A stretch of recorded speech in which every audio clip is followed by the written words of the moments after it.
I cannot forgive you. Not yet. Maybe never. But I do not want you dead. Why? Because you are my sister.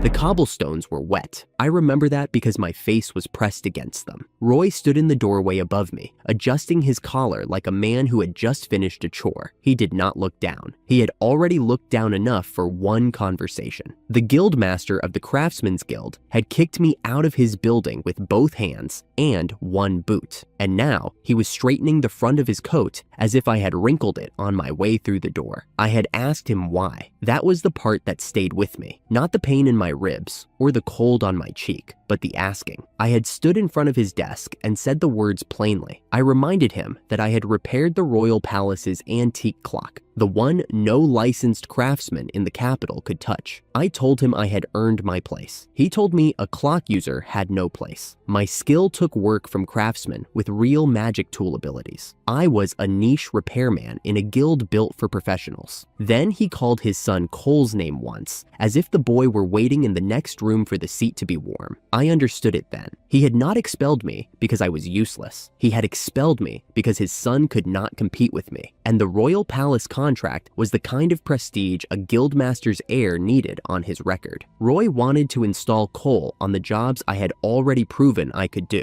The expulsion was not punishment, it was housekeeping. I lay on the street for a while, not because I could not stand, but because standing meant deciding what to do next, and I did not have an answer yet. Eventually, I pulled myself up and started walking home. Tomorrow, I would come back and appeal. I would stand in front of his desk one more time. If that failed, I would figure out the next step after that. That was how I was built. Every blow became a decision. I did not know yet whether that was strength or just stubbornness wearing its Sunday clothes. The walk home took 30 minutes. I spent all of it thinking about the day everything changed, 2 years before, the day I was 16. The church was full. Every child in the royal capital who had turned 16 that year stood in the nave, shoulder to shoulder, waiting for the ceremony that would decide the rest of their lives. I held Alice's hand on my left and Maria's on my right, and for a few minutes, the three of us were still together. Maria volunteered to go first. She squeezed my fingers once and walked to the crystal. She prayed. The light that answered was blinding. It poured out of her in a wave that made the priests shield their eyes and the crowd go silent. The crystal displayed letters in the ancient divine language that only the clergy could read, and the head priest stared at it for 3 full seconds before his voice cracked across the nave. A saint had appeared. They surrounded her before I could reach her. 6 priests, maybe 7, forming a wall of white robes and quiet authority. They requested that she accompany them for further explanation. Maria looked back at me over their shoulders. She looked back 3 times. Then she nodded and let them lead her through a side door and out of the ceremony hall. Alice's grip tightened on my hand. I squeezed back. "Your turn," I said. She pulled her hand free and stepped forward with her chin up, the way she always did when she was terrified. Alice prayed. The light came again, just as bright, just as sudden. The priest's voice broke a second time. Sage. The legendary mage class, equivalent to a saint, an upper-tier skill that carried every magic type ability in the register. The second impossible result in 20 minutes. Then a voice I had never heard cut through the murmur. A large man stepped out from the back of the church. He introduced himself as the guildmaster of the Royal Capital's Adventurer Guild, Lewis. He walked straight to Alice, told her the sage skill was too valuable for the kingdom to leave unprotected, and took her hand. I stepped between them. I told him I was her brother. He looked at me the way you look at a locked door you already have the key for, and said the law was clear. Holders of occupation skills served their designated institution. He was not asking, he was informing. Alice looked at me. Her eyes said help. Her mouth said nothing. Lewis led her away, and I watched her go because the law said I had to, and because I had nothing in my hands strong enough to stop it. The priest cleared his throat. He reminded me that my ceremony was not yet complete. I walked to the crystal alone. I prayed. I asked for something worthy, something that could stand beside a saint and a sage and not look small. The light that came was unlike anything the church had ever recorded. 2 colors, not one.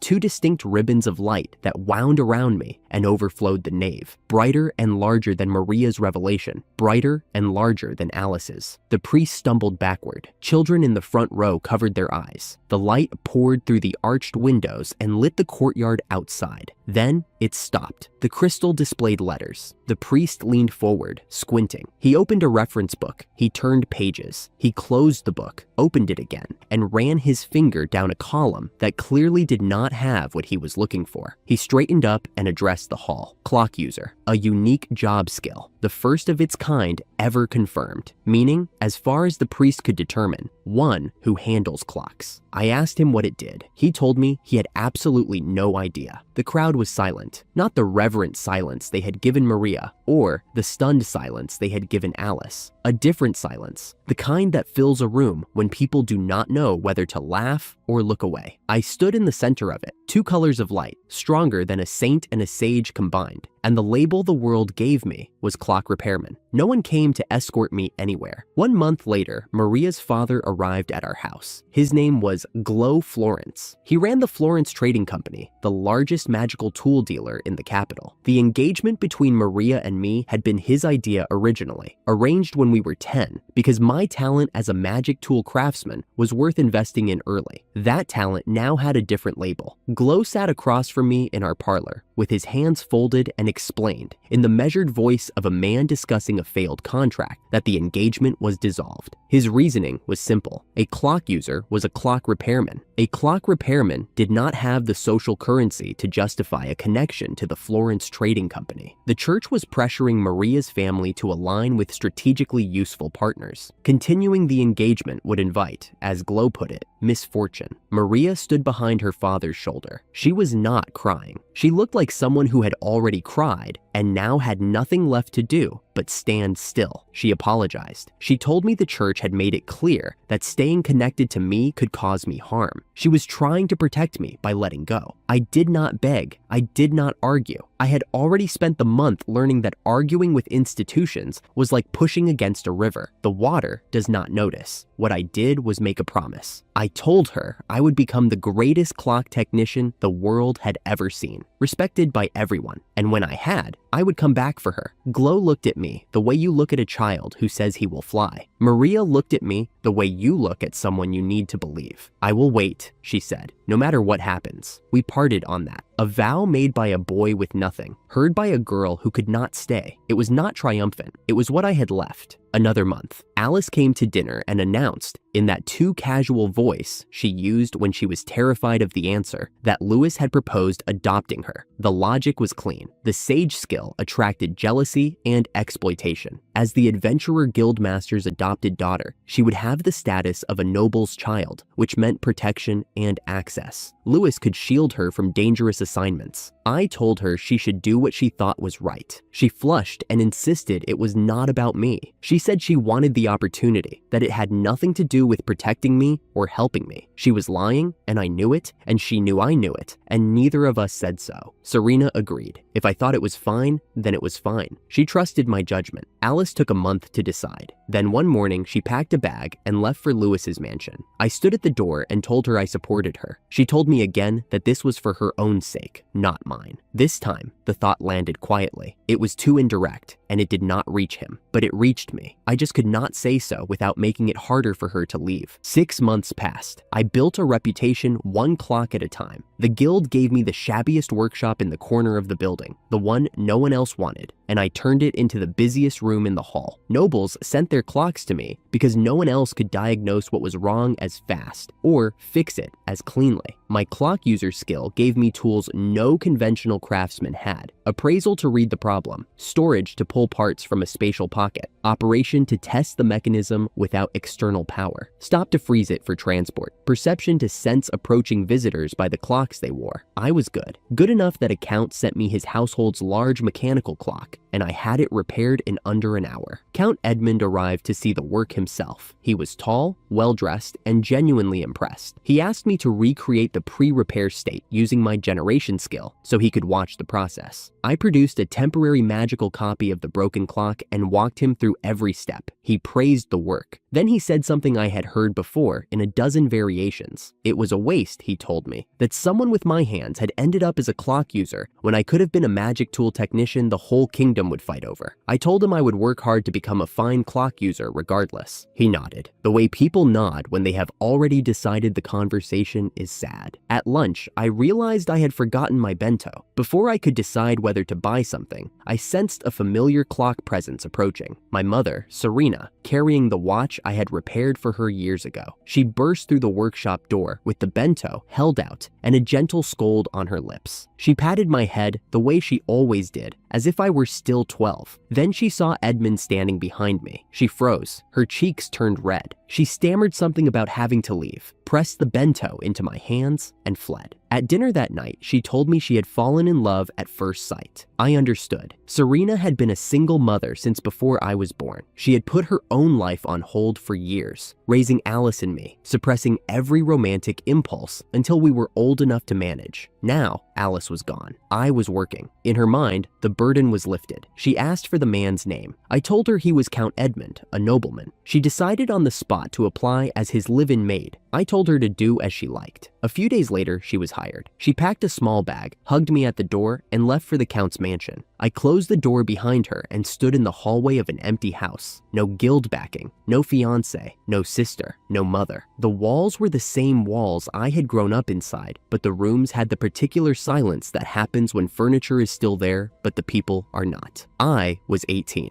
I had a skill the world called useless, a workshop no one else wanted, and a vow I had made to a girl who could not stay. The house was quiet. I went back to work. I had nowhere to be, and that was exactly how I ended up somewhere I should not have been. The guild had thrown me out. The appeal was denied before I finished writing it. I had spent the day walking without direction, head down, watching my boots hit cobblestones I did not recognize. The capital had dozens of alleys like this one, cramped corridors between buildings that leaned toward each other as if sharing a secret. I had wandered into one of them without noticing. I had no one to talk to. That thought had been circling my head all day, wearing a groove into everything else. Even when things are hard, having no one to share them with is its own kind of weight. I was carrying it when my clock sense picked up 2 pulses ahead of me around the corner. I stopped, not out of caution, out of exhaustion. I leaned against the wall and closed my eyes, and that was when I heard it. 2 men, close enough that their voices carried without effort. One of them was giving instructions, casual, methodical, the way someone plans a supply run. The target was a pharmacy in a residential district. They would pay to clear the neighbors beforehand. The plan was to break in after midnight and assault the owner. The other man was eager. He asked for details, then laughed when he got them. He called her a famous beauty. He sounded excited. My hands went flat against the stone behind me. Miranda. Miranda ran the only pharmacy in a residential block. She had treated my cuts after workshop accidents without charging me. She had fed me dinner when she noticed I was eating alone. She called me her little brother. I called her my older sister. I pressed harder against the wall. One of the men stepped sideways, and I caught the edge of his sleeve. A uniform,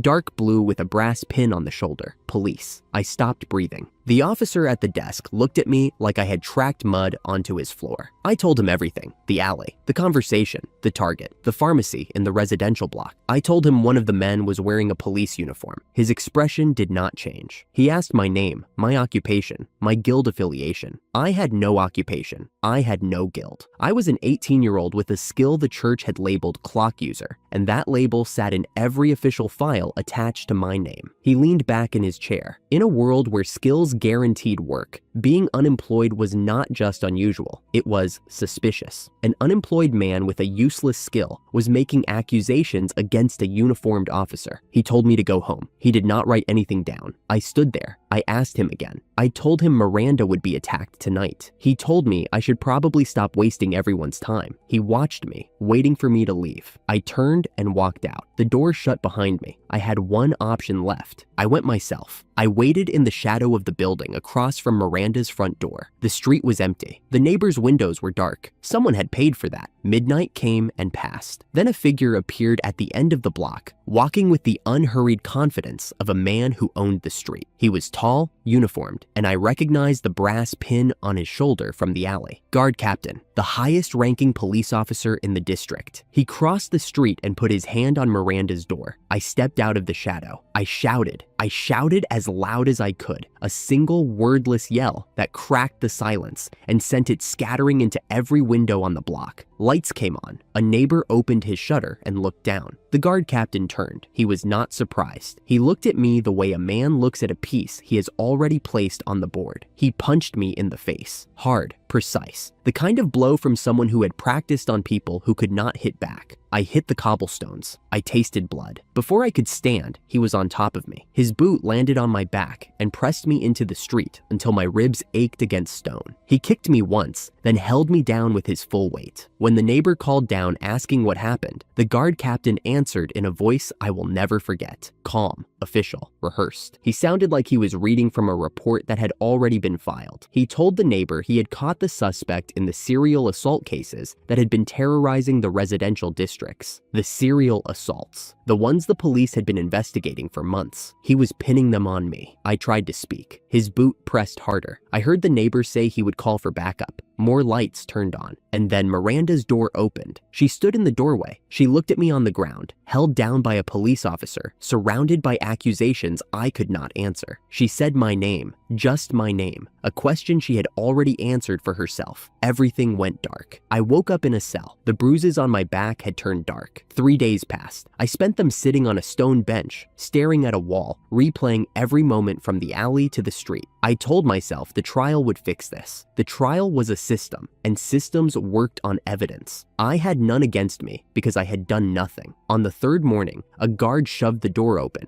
grabbed my arm, and walked me down a corridor into a courtroom I had never seen. My wrists were in cuffs. The metal was cold. It was small. Stone walls, wooden benches, a raised platform for the judge. The benches were full, every seat. Standing room at the back. I had not known a trial for a craftsman with a useless skill could draw a crowd. Later, I understood. Someone had made sure it would. Victor stood at the front of the room. Guard captain, lead investigator, prosecutor. He was all three, and no one in the room saw a problem with that. He presented his case. I had paid local thugs to clear residents from the area before each assault. The evidence was clear. The pattern was consistent. He called his first witness. A man walked to the front. I recognized him, one of the two voices in the alley. He testified that I had given him money to clear people from residential streets. He said he did not know why at the time. He said he felt terrible about it now. I denied it. I told the court I did not have enough money to pay anyone for anything. I told them to check my accounts, my workshop records, the guild ledger. No one moved. Victor called his next witness. The room shifted. Heads turned toward the entrance, and Maria walked in. She was wearing the white vestments of a saint. Her hair was longer than I remembered. She did not look at me when she entered. Victor announced that the prosecution's next witness was Saint Maria, the defendant's former fiancée. The crowd went still. A saint in a guard station courtroom. Whatever someone had orchestrated, it was built to be remembered. Maria testified. She said she had been my fiancé before the church separated us. She said she had felt guilty about the separation and had sent me money through official church channels. She said she had written me letters. She said I never responded to any of them. I had never received a single coin. I had never seen a single letter, not one. In 2 years of being alone in that house, waiting, working, fixing clocks until my hands knew the motions without my eyes, nothing from Maria had ever arrived. I told the court this. I said it clearly. I said it twice. I said the church was lying if their records showed I received anything. Victor cut in, his voice loud enough to fill every corner of the room. He said the church's transaction records proved the money was sent, the letters dispatched. He said lying in court was beneath the defendant. Maria's expression changed. She looked at me for the first time, and I could see the disappointment settling into her face like something she had been preparing for. She was quiet for a moment. Then she said I was calling her a liar. She said she had misjudged me. The words were soft. The courtroom heard everyone. I tried to step toward her, to explain, to make her understand that someone had taken what she sent and destroyed it before it reached me. A sword blocked my path. The hero, Raven, the kingdom's chosen champion, from the Duke's family, the man whose name children learned before they learned the king's. He stood between me and Maria with his weapon drawn, and he told the court he could not forgive a man who trampled a saint's goodwill. I looked around the room, Victor at the front, smiling, the bribed witness in the gallery, Maria behind a wall of white vestments and institutional authority, the hero, blocking my path with a reputation no one in this courtroom would challenge. I had no allies, not one person in that room who would speak for me. The realization did not arrive gradually. It fell all at once, like a floor giving out. I had asked the court to examine the evidence. I had asked them to check the records, verify the claims, look at what was actually in front of them. No one did. No one moved. The request sat in the air like something that had already been denied before I opened my mouth. I stopped moving. My knees hit the stone. Something inside me that had been holding the rest together let go, and I felt my body fold in on itself like a mechanism with a broken spring. The judge pronounced the verdict: guilty, criminal slavery, banishment to the northern frontier. They met afterward, the guard captain and the hero, in a back room of the station, behind a door that locked from the inside. I did not hear what they said, not then. I learned it later, piece by piece, from people who found the truth long after it could have saved me. But this is what happened in that room, while I sat in a cell with a metal collar being fitted to my neck. Victor thanked Raven. The frame had worked perfectly. Raven said it was no trouble. He explained the mechanism. Maria's testimony had been completely truthful. She had sent the money. She had written the letters. She genuinely believed I had received them and simply never responded. What she did not know was that a church aide had intercepted everything. The money was embezzled. The letters were destroyed. The transaction records existed on the church's side, which made Maria's claim verifiable. My denial made me look like the liar. Raven had coordinated with the aide. Victor had prepared the street-level frame.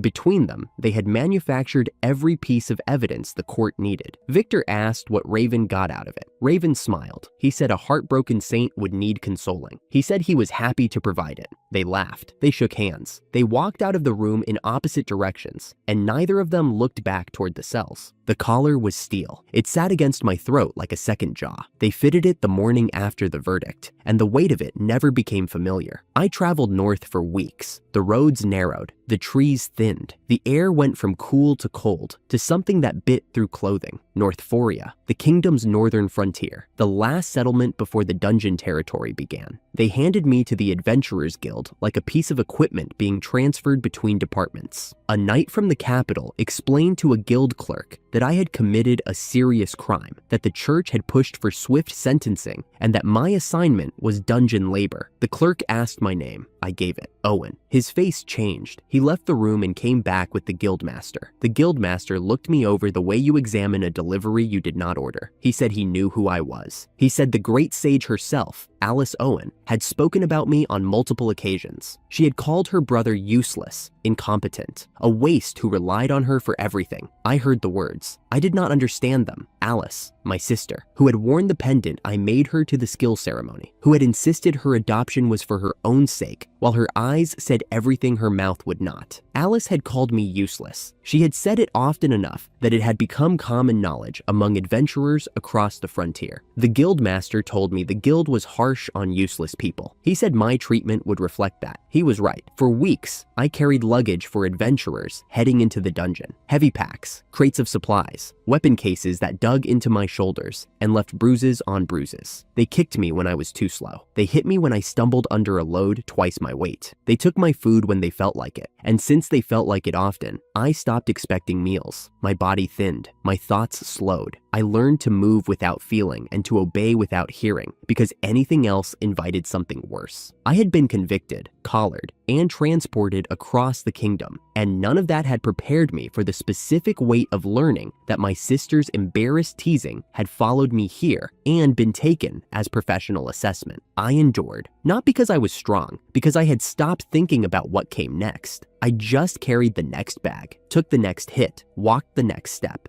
Days blurred. I became the thing they said I was: useless, mechanical, empty. The deep hole was exactly what the name promised, a vertical shaft in the center of the dungeon's entrance chamber, dropping straight down into nothing. The walls disappeared into darkness after the first 100 feet. No one knew how deep it went. The adventurers used it as a reference point, a landmark, a dare. One of them used me. He was drunk. Most of them were, by the afternoon. He grabbed the back of my tunic and walked me to the edge. The other adventurers watched. Some laughed. One looked away. He held me out over the void. My feet left the ground. I could feel the air coming up from below, cold and wet and endless. I asked him to stop. I said it clearly, the way you state a fact. I would die if I fell. He laughed. He said of course I would. He said that was what made it funny. The fabric tore. I did not scream. There was no time. One moment, the world was a hand on my collar and laughter behind me. The next moment, the world was air, and the air was moving upward past my face, and the light above was shrinking into a coin, then a pin, then nothing. I fell. Something caught me. Thick, elastic strands that stretched under my weight and slowed me before snapping. Spider webs. Then water, cold enough to stop my thoughts. Then stone.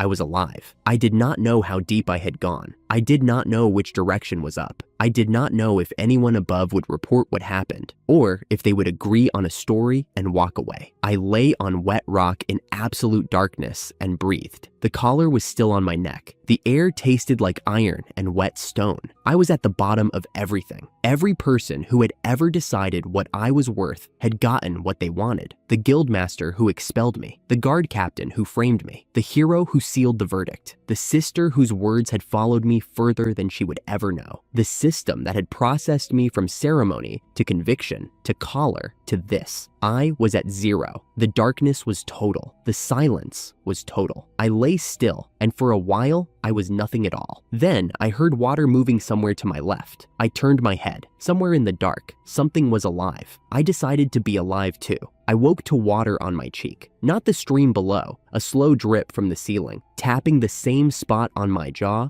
until my brain decided to care. I opened my eyes and saw nothing. The darkness down here did not thin the way night does. It sat on you. It had weight. I was alive. The spider webs that broke my fall were still clinging to my arms, half dissolved by dampness. The thing at the cave mouth was the second fact. I had crawled deep enough into the crack in the rock to escape its reach, but it was still there. A body the size of a large dog, 4 limbs pressed flat against the stone, and a human face, not a mask, an actual face, expressionless, patient, watching the dark where I hid. It had not moved in what I guessed was a full day. It had not eaten. It simply waited, the way a trap waits. I checked my supplies. A knife, a metal match, a water flask, still half full. The stream that trickled through the cave meant I would not die of thirst. Food was a different equation. I had none, and no way to get any without passing the thing at the entrance. So I waited too. 3 days. I confirmed it with clock generation. 3 days of water and nothing else. My hands were shaking. My vision blurred at the edges, though there was nothing to see. The hunger had passed through the sharp stage and into something quieter and worse. A hollowing, like my body was slowly taking itself apart for fuel. The thing at the entrance had not moved once. It did not need to eat. It just needed me to come out. I punched the cave wall. The pain was good. It was something besides the emptiness in my stomach and the silence in my head. I laughed, and the sound scared me. It was the laugh of a man who had stopped expecting to be rescued. I generated another clock, moved the hands, stopped them, started them again. The only trick a clock user had, the skill that ruined my life, the punchline of the ceremony that took everything. I stared at the clock in my hand. I thought about hunger. There was a thing people called a stomach clock. It was not a real clock. It was a saying, a joke, the way someone says their stomach is keeping time because it growls at noon.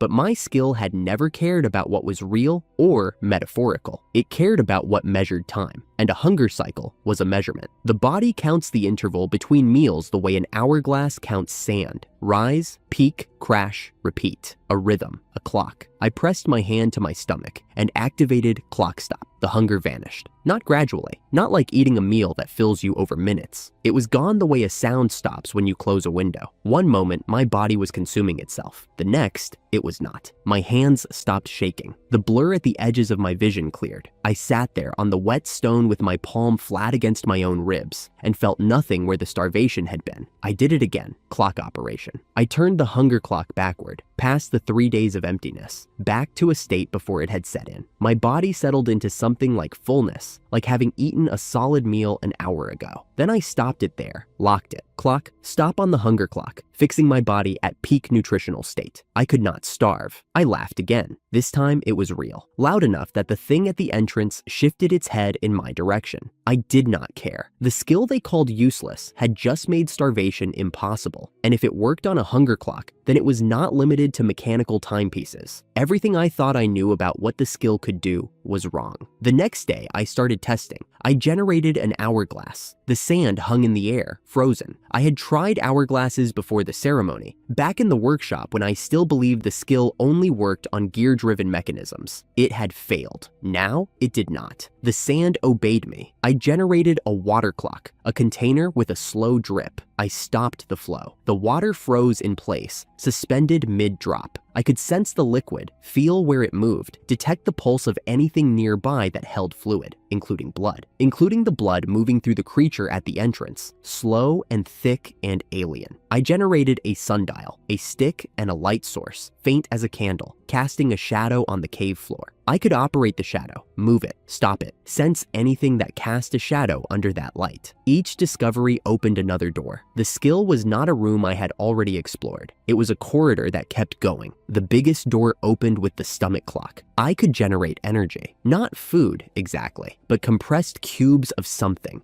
dense and warm in my palm, that carried the nutritional content my body would have burned. I named them energy cubes because I did not know what else to call them. I could store them. I could give them to someone else. I could create the thing that kept a living body alive from nothing at will. I sat in the dark and I thought about everything that had happened. The ceremony, Roy's smirk, the collar on my neck, the hands that dropped me into this hole. They had thrown me away because a clock repairman was not worth keeping. I was not a clock repairman. On the 5th day, I killed the thing at the entrance. I stood just inside its awareness. The flat human face turned toward me. Tentacles folded under its body began to uncurl. I generated a sundial pillar, not wood, orichalcum, the finest metal I had ever touched. The same material that made up the gears of the royal palace clock. It materialized beneath the creature, a spike driving upward through its belly. The thing screamed, a sound that was worse because the face was human and the tentacles whipped toward me. I stepped back, generated a second spike through its throat, a third through its skull. It stopped moving. I stood over it, breathing hard, and my vision went white. I collapsed. The last thing I felt was the cold stone against my face, and then nothing. I woke with a headache that felt like the cave was pressing inward. Overuse. The skill had limits I had not found yet, and I had found one. I looked at the dead creature and laughed, hoarse and quiet and triumphant. Then I picked up a metal rod I had generated and started writing on the cave wall. The list grew: sundial, water clock, hourglass, stomach clock. Under each heading, I scratched the 6 operations: generation, operation, stop, sensing, appraisal, storage. Under each operation, I noted what I had confirmed, what I had theorized, what I had failed. Water clock sensing could detect blood flow. That meant I could find living things in the dark, map their position by the pulse moving through them. Hourglass generation could produce sand up to gravel size, useful for barriers, distractions, thrown projectiles. Sundial operation let me move and control the shadow and the light source, a directed beam, a weapon. Stomach clock storage created the energy cubes. I lined them up on a shelf of rock and watched them glow faintly in the dark. They repelled something. The small spirit-type creatures that drifted through the deeper tunnels flinched away from them, turned, and fled. I did not understand why yet. I filed it away. I trained every day, generated constructs and fought them, hunted the smaller dungeon creatures, pushed each ability until I collapsed from overuse, recovered, and pushed again. I timed my rest periods with generated clocks and shortened them as my endurance grew. The list on the wall got longer. I stood back and looked at it one evening, a metal rod in my hand, orichalcum dust under my fingernails. The list of what a clock user could do was considerably longer than anyone had expected. Considerably longer than I had expected. I smiled. It was not a kind smile. It was the expression of a man who had been handed his own sentence and turned it into a weapon, alone, in the dark, with no one watching. What I did not know then was that the world above me had already started to break. Alice came back first. She had been on a 6-month expedition, burning through A-rank monsters with the kind of magic that made seasoned adventurers step back. She walked into Lewis's office at the Adventurer Guild, dropped a bag of gold coins on his desk, and asked him to transfer half to me. Lewis told her that would not be necessary. Her brother had been convicted of serial assault and sentenced to criminal slavery at the northern frontier months ago. He opened a safe and showed her the money she had been sending. Every coin. He had kept it all, saved it for her future, because he believed the rumors, my rumors, the ones Alice had accidentally started by teasing her manager about how hopeless her brother was. She asked him once if it was true. He said it was. Alice cast a spell called Prominence Nova. The guild building collapsed inward. Staff were pulled from the wreckage with burns and broken bones. Lewis survived, barely. Alice vanished. No trail, no message. No one saw her leave the city. I learned all of this much later. At the time, I was underground, scratching orichalcum diagrams on a cave wall and feeling, for the first time in 2 years, like I might be worth something. Maria found out next. 2 priests arrived at her chamber and explained that her previous assistant had been embezzling her personal budget through a fake donation account. Every coin she thought she was sending to me had been intercepted. Every letter destroyed. She asked one question. Were any of my donations actually delivered? None were. The floor of her room must have felt very far away. The testimony she gave at my trial, the testimony about money she sent, and letters I never answered, was built on evidence that never existed. She had convicted me with proof she manufactured without knowing it. Days later, Raven returned to the capital. Maria remembered that it was Raven who had supplied the evidence of my supposed bribery. Raven who had sealed the verdict. She confronted him. He smiled. He told her she was slow, that he had been asked to frame me, that her own information about sending money was what made the frame so easy. She told him she would expose everything. He reminded her that he was a hero and the eldest son of a duke, and that no one would move against him over a single convicted commoner. Then, he said something simpler. He said that if she tried to clear my name, I would need to be alive for the appeal to matter, and it would be very easy for a duke's son to make sure a criminal slave did not survive his next assignment. Maria stopped fighting. She went quiet. She obeyed. I did not blame her when I heard the story. I understood it. She was trapped in a system that would break her the way it had broken me, and she did not have a skill that could stop time. Miranda went third. Victor had been visiting her pharmacy for months, buying supplies, flattering her, building trust. He offered her a trip to his father's territory. She accepted. On the 3rd day, bandits attacked the carriage. The driver turned out to be one of them. She was bound, gagged with a magic silencing device, stuffed into a barrel with a false bottom, and smuggled into a city. They brought her to an underground cell in a slum far from the capital. A man told her she had been procured as property for a client. Miranda threatened him. She said she was a guest of a nobleman's son and that her disappearance would trigger a search. Victor walked in. He was the client. He had arranged everything: the driver, the bandits, the cell. He told her the truth she had never known. He had been the one outside her pharmacy door that night. I was the one who tried to stop him. He was the predator. I was the one who screamed to wake her neighbors. Everything she believed about that night was backward. Miranda learned the name of the man who had actually tried to protect her at the exact moment she lost the ability to be protected by anyone. Serena came home to nothing. She had quit Count Edmund's service after deciding the man was too spineless for her taste. She expected to find me in the house, working on clocks the way I always did. She found a different family in the doorway and a neighbor who told her the story. Her son had been arrested for serial assault. The house had been confiscated, sold through an agency at a discount because of the stigma. She checked an inn that night. The next day, she tried to find work. 7 employers turned her away. The mother who raised a rapist was not someone any shop wanted behind the counter. She ended up on the street with dwindling savings and nowhere to go. And then there was the clock. Cole Shortalk walked into the palace to maintain the antique timepiece I had been servicing for 2 years. Olivia, the former queen consort, met him and explained that I had been performing temporary repairs until custom parts were ready. Cole told her he would fix it permanently on the spot. He opened the mechanism, found a gear I had filed down as a deliberate temporary measure, and replaced it with a standard steel part from his own stock. 3 days later, the mainspring's stored force met the weaker metal. The standard gear shattered. The explosion inside the housing destroyed gears that had been functioning for over a century. A blacksmith Olivia called in to assess the damage identified the cause immediately. A worm gear, one of the most specialized components in fine clockwork, had been swapped for a common replacement by someone who did not understand what they were looking at. The blacksmith said he could not repair it. The damage was too severe. Only one person he knew had the knowledge to even attempt it. Olivia turned to her attendant and gave one order: find the clockmaker named Ethan, by any means necessary. No one knew where I was. No one was looking in the right direction. I was 100 floors below the surface, standing in front of a cave wall covered in scratched diagrams and orichalcum dust, counting the things I could do with a skill everyone had thrown away. The list was long.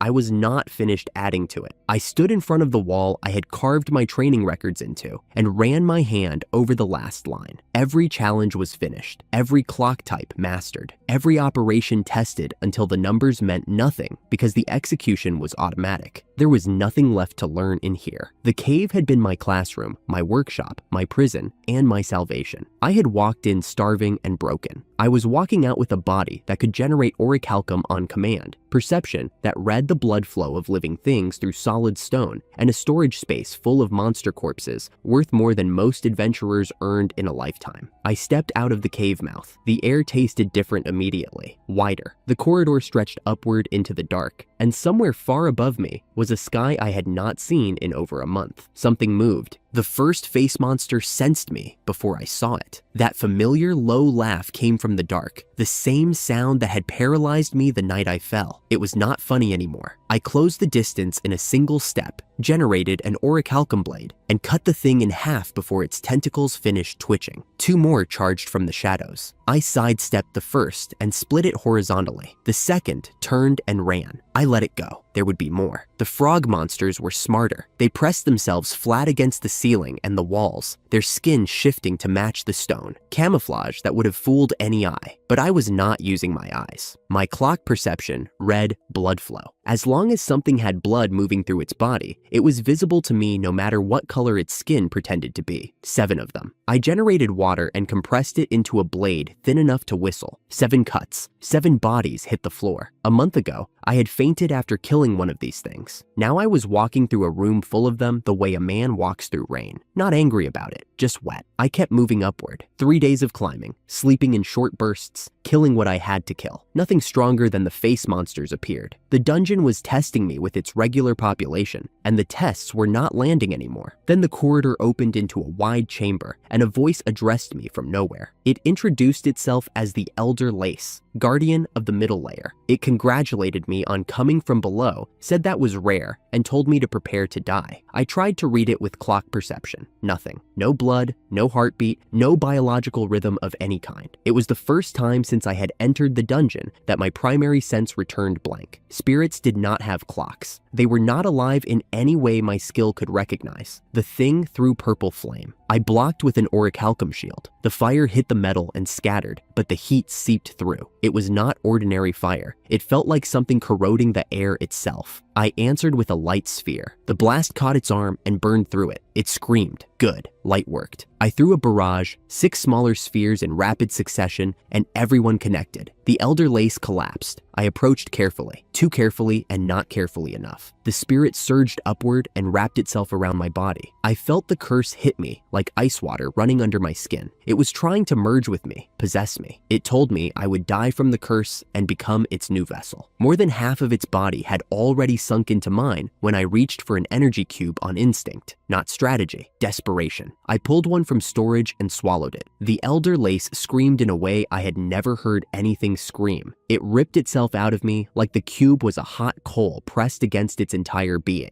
The compressed temporal energy inside the cube was structurally hostile to untethered spirits. A living thing generates its own temporal field. A spirit floating free has no such anchor. The cube forced one onto it, and the incompatibility was violent. I generated the largest light sphere I could manage and drove it into the retreating spirit. The Elder Lace burned. It cursed me as it died. It cursed the light, and it cursed the energy, and it cursed the fact that a human could wield either. Then it was gone. I stood alone in the chamber, breathing hard, burns on my arms, the residual chill of the curse still crawling through my chest. I had been careless, overconfident. The thing had faked its death, and I had walked right up to it. I would not make that mistake again. I checked my reflection in the flat of an orichalcum blade. The face looking back at me was mine. The hair was not. It had turned white. Every strand root to tip, bleached by whatever the elder lace had tried to plant inside me. I stared at it for about 2 seconds. Then I put the blade away. If white hair was the worst the dungeon's curse could do to me, I had gotten off cheap. I kept climbing. 3 more days of cautious travel. No trouble. Whatever the dungeon had left to throw at me, it seemed to have decided the elder lace was the final exam. When I saw daylight, I stopped walking. Just for a moment. The light was so bright it hurt. Real sunlight, not the simulated glow I generated from my sundial clock. Real warmth that came from the sky instead of from compressed energy. I stood in the entrance and let it hit my face, and I did not move for a long time. Then I shouted. I could not help it. A sound I did not plan. Something between relief and fury, and the sheer stupid joy of being alive when every system in this kingdom had been built to make sure I was not. A few adventurers near the entrance stared. I did not care. The city of Norththoria was close. A 30-minute walk that I ran in 10. The defensive walls were massive, bigger than the capitals, built for the specific purpose of keeping dungeon monsters from reaching the population. I pulled my exploration permit from storage, showed it to the gatekeeper, and walked through. The streets felt strange, clean, organized, full of people going about ordinary lives who had no idea that a man with white hair and a steel collar had just walked out of the worst dungeon in the kingdom after spending over a month at the bottom of it. I walked to the Adventurers Guild, opened the door hard enough that people looked up. I wanted them looking. I went to the reception counter and asked for the guildmaster. The receptionist did not recognize me. The hair, probably. She tilted her head, and I watched the moment her eyes dropped to the collar around my neck and then came back up to my face, and something connected. Tell him Ethan Owen crawled back from the bottom of hell. She ran.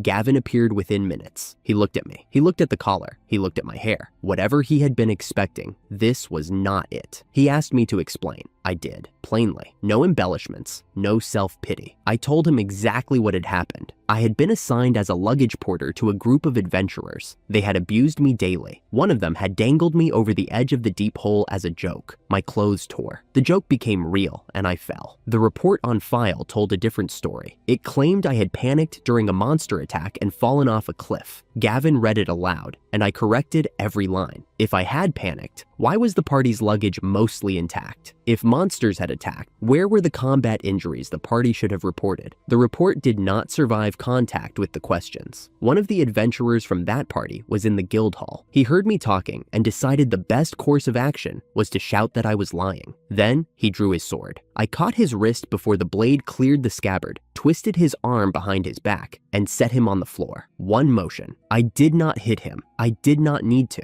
The man who had dangled a starving porter over a bottomless pit was now face down on the guild floor with his arm locked, and he could feel in the pressure of my grip exactly how much the gap between us had changed. Gavin ordered him detained. Other adventurers moved in and took him away. The hall was quiet after that. I brushed my hands off and looked at Gavin. I have things to discuss too, I said. I told Gavin what I had found in the dungeon, selectively. He did not need to know about clock perception or temporal energy or the full scope of what I could generate. He needed to know about the monsters, the layers, the elder lace, and the white hair. I gave him that. He asked about the face monsters. Could the border army handle them? I told him honestly. With preparation, yes. In a surprise encounter, no. The elder lace was a different category entirely. Spirit types that clock perception could not detect. I described the fight without describing the mechanism I used to win it. Then I placed the monster corpses on the floor. I had been killing creatures for over a month, and my storage space held every usable body. The guild staff stared. Gavin called for an appraisal team. An hour later, the preliminary number came back. 10,000 gold coins in materials, more than most adventurers earned in 10 careers. The full accounting would take another day. Come back tomorrow, Gavin said. I asked him for one thing first. I placed 10 platinum coins on his desk and told him to invoke the compensation system. The legal mechanism for ending criminal slavery was a fixed payment. The price set for my crime was 10 platinum coins. I had that amount many times over. Gavin looked at the coins. He looked at me. Then he processed the request. He told me what he should have told me months ago. He said he had known about the beatings, about the adventurers using me as a target, about the daily abuse risks that criminal slaves were supposedly protected from by guild regulation. He said he had weighed me against the adventurers and chosen the side that was more profitable for his guild. I sat there and listened, and I did not move. He was not wrong about the calculus. A criminal slave with a useless skill versus a party of paying adventurers who brought in revenue. The math was simple. He had done what administrators do.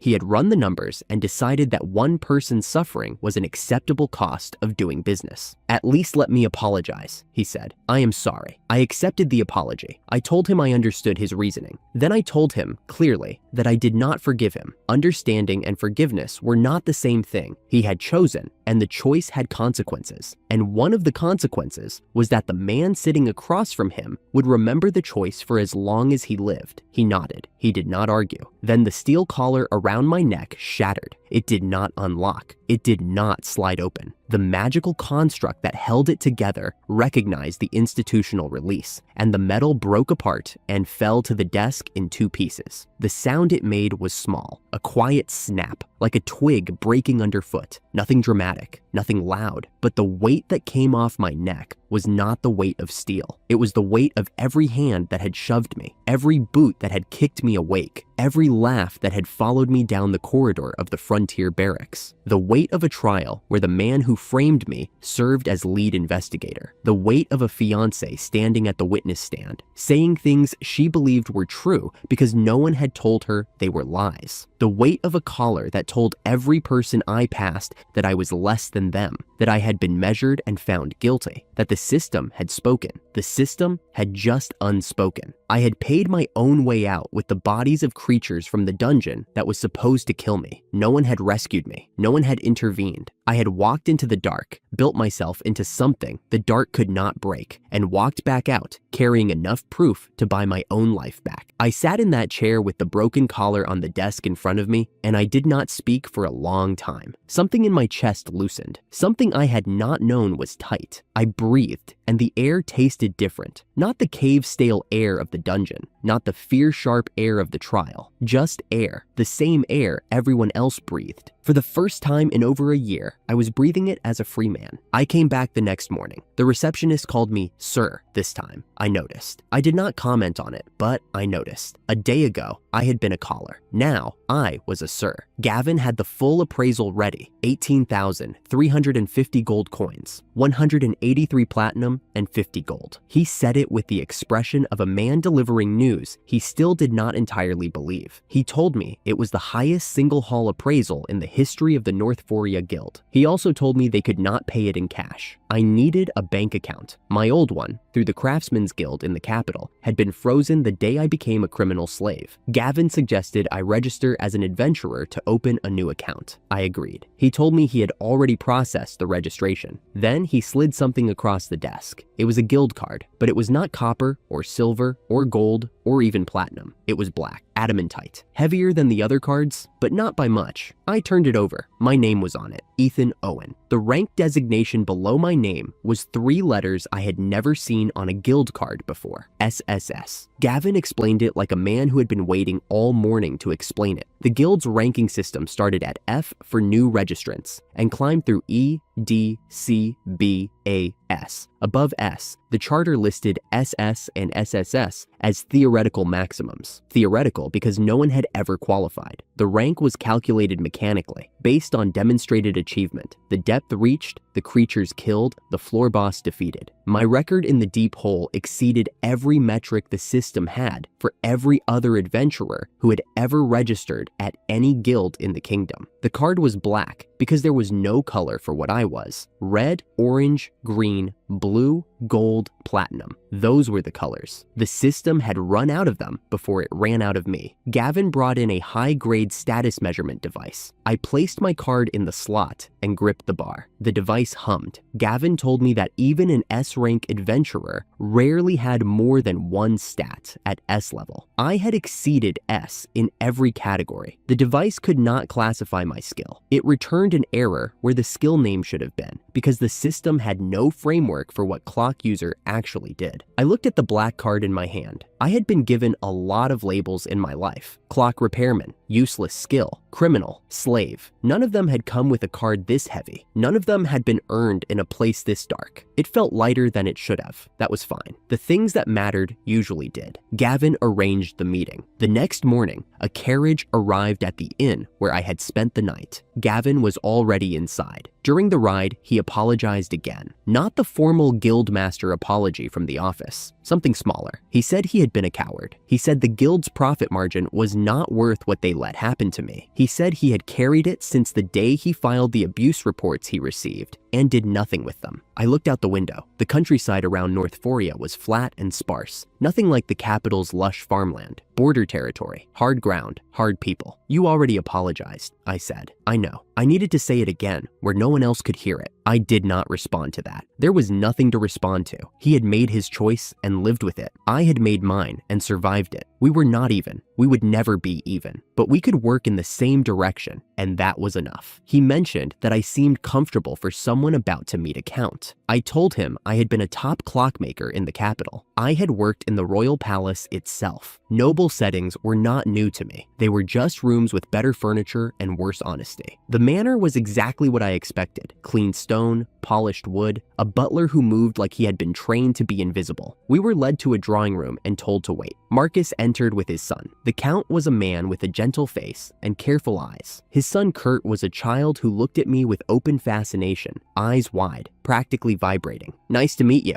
Kurt said, stumbling over the words in his excitement. "My name is Kurt." I liked him immediately. Children who got that excited about meeting a stranger with white hair and no title were either very brave or very sheltered. Either way, they had not learned to hide what they felt yet. Marcus began with business. He wanted to buy information about the Deep Hole. The dungeon was the foundation of North Foria's economy, and detailed intelligence about its lower layers was worth more than gold to a border lord trying to keep his territory independent. I told him I would share what I had seen, but I had a condition. I did not negotiate from below. I did not defer to noble rank. If he wanted my information, we would discuss it as equals, or we would not discuss it at all. Gavin looked uncomfortable. Marcus did not. He considered my terms for exactly one breath and agreed. They offered 100 platinum coins for a full account of the dungeon's layout, monsters, and hazards. I accepted. Then I corrected their assumption. They believed I had reached the deep layer of the dungeon. I had not. The place where I fell, the cave where I trained, the elder lace I killed, those were all in the area just past the middle layer. The deep layer was below that, deeper than anyone had mapped. Marcus went still. Gavin's expression shifted. The middle layer of the deep hole was already considered catastrophically dangerous for prepared parties with S-rank adventurers. What I had described, what I had survived and trained in and walked out of, was still in the dungeon's shallow waters. I told them everything I could without revealing the full scope of my abilities. The monsters, the layers, the spirit guardian, the curse that turned my hair. They asked questions about military viability, about threat levels, about what could be sent down there with a reasonable chance of coming back. I answered honestly. When it was done, Marcus thanked me. Then he changed the subject. He told me he was revoking my criminal conviction within North Foria's territory, not as clemency, not as a favor. He had read the case summary from the capital. He described with the clinical precision of a man who had spent years navigating legal systems exactly how flimsy the trial had been. No physical evidence, no forensic analysis, one witness testimony from a guard captain who happened to be the lead investigator of the same case he testified in, a bribed second witness, a victim identification that relied on the word of the man who had motive to frame me. Within North Foria's jurisdiction, he said, this conviction is void. We do not consider you a criminal. I understood what he was doing. A border lord had judicial sovereignty within his own territory. He could void the conviction here. He could not speak for the capital. Kingdom-wide clearing required a royal process that neither of us could control from the frontier. But here, in this territory, for the first time since the trial, an authority figure with actual power had looked at the evidence against me and said the words I had been waiting over a year to hear. Not, you might be innocent. Not, we will investigate. The conviction was void. Done. I appreciate that, I said, and I meant it, even though I also understood that clearing the name of an SSS rank adventurer cost Marcus nothing and gained him everything. My innocence was convenient for him. If I had been an F rank with the same case file, the conviction would still be standing. I did not say that part out loud. I did not need to. We both knew. Then Marcus made his final offer, a commissioned quest. He wanted me to survey and conquer the deep part of the deep hole. Full exploration, full mapping, unlimited reward, and his political backing for as long as the mission continued. I thought about it. The dungeon that had tried to kill me. The dungeon that had, instead, given me everything I needed to be free. Going back in, deeper this time, with resources and support instead of a steel collar and a prayer. There was something right about it. The deep hole had been my grave. Then it became my workshop. Now it would become my proving ground. But first, I wanted something else on the table. I told Marcus that my conviction being voided in Norththoria was a start, but the manufactured case against me needed to be acknowledged properly, not just locally dismissed. The people who built that case needed to answer for it, and I needed the kingdom to know that the trial was a fraud, not for my pride, for the record, because the system that convicted me was still running, and it would do the same thing to someone else if no one stopped it. Marcus listened. He did not promise the kingdom-wide clearing. He could not. But he said he would put the case in front of the right people when the time came. That was enough for now. I smiled. Not a warm smile, a craftsman's smile. The smile of a man who has just been handed the right tool for the right job and can already see how every piece fits together. I will take the quest, I said. Marcus had suggested buying slaves. I understood the logic. No experienced adventurer would party with a man who had spent the last year in a steel collar, and the deep hole quest required witnesses for verification.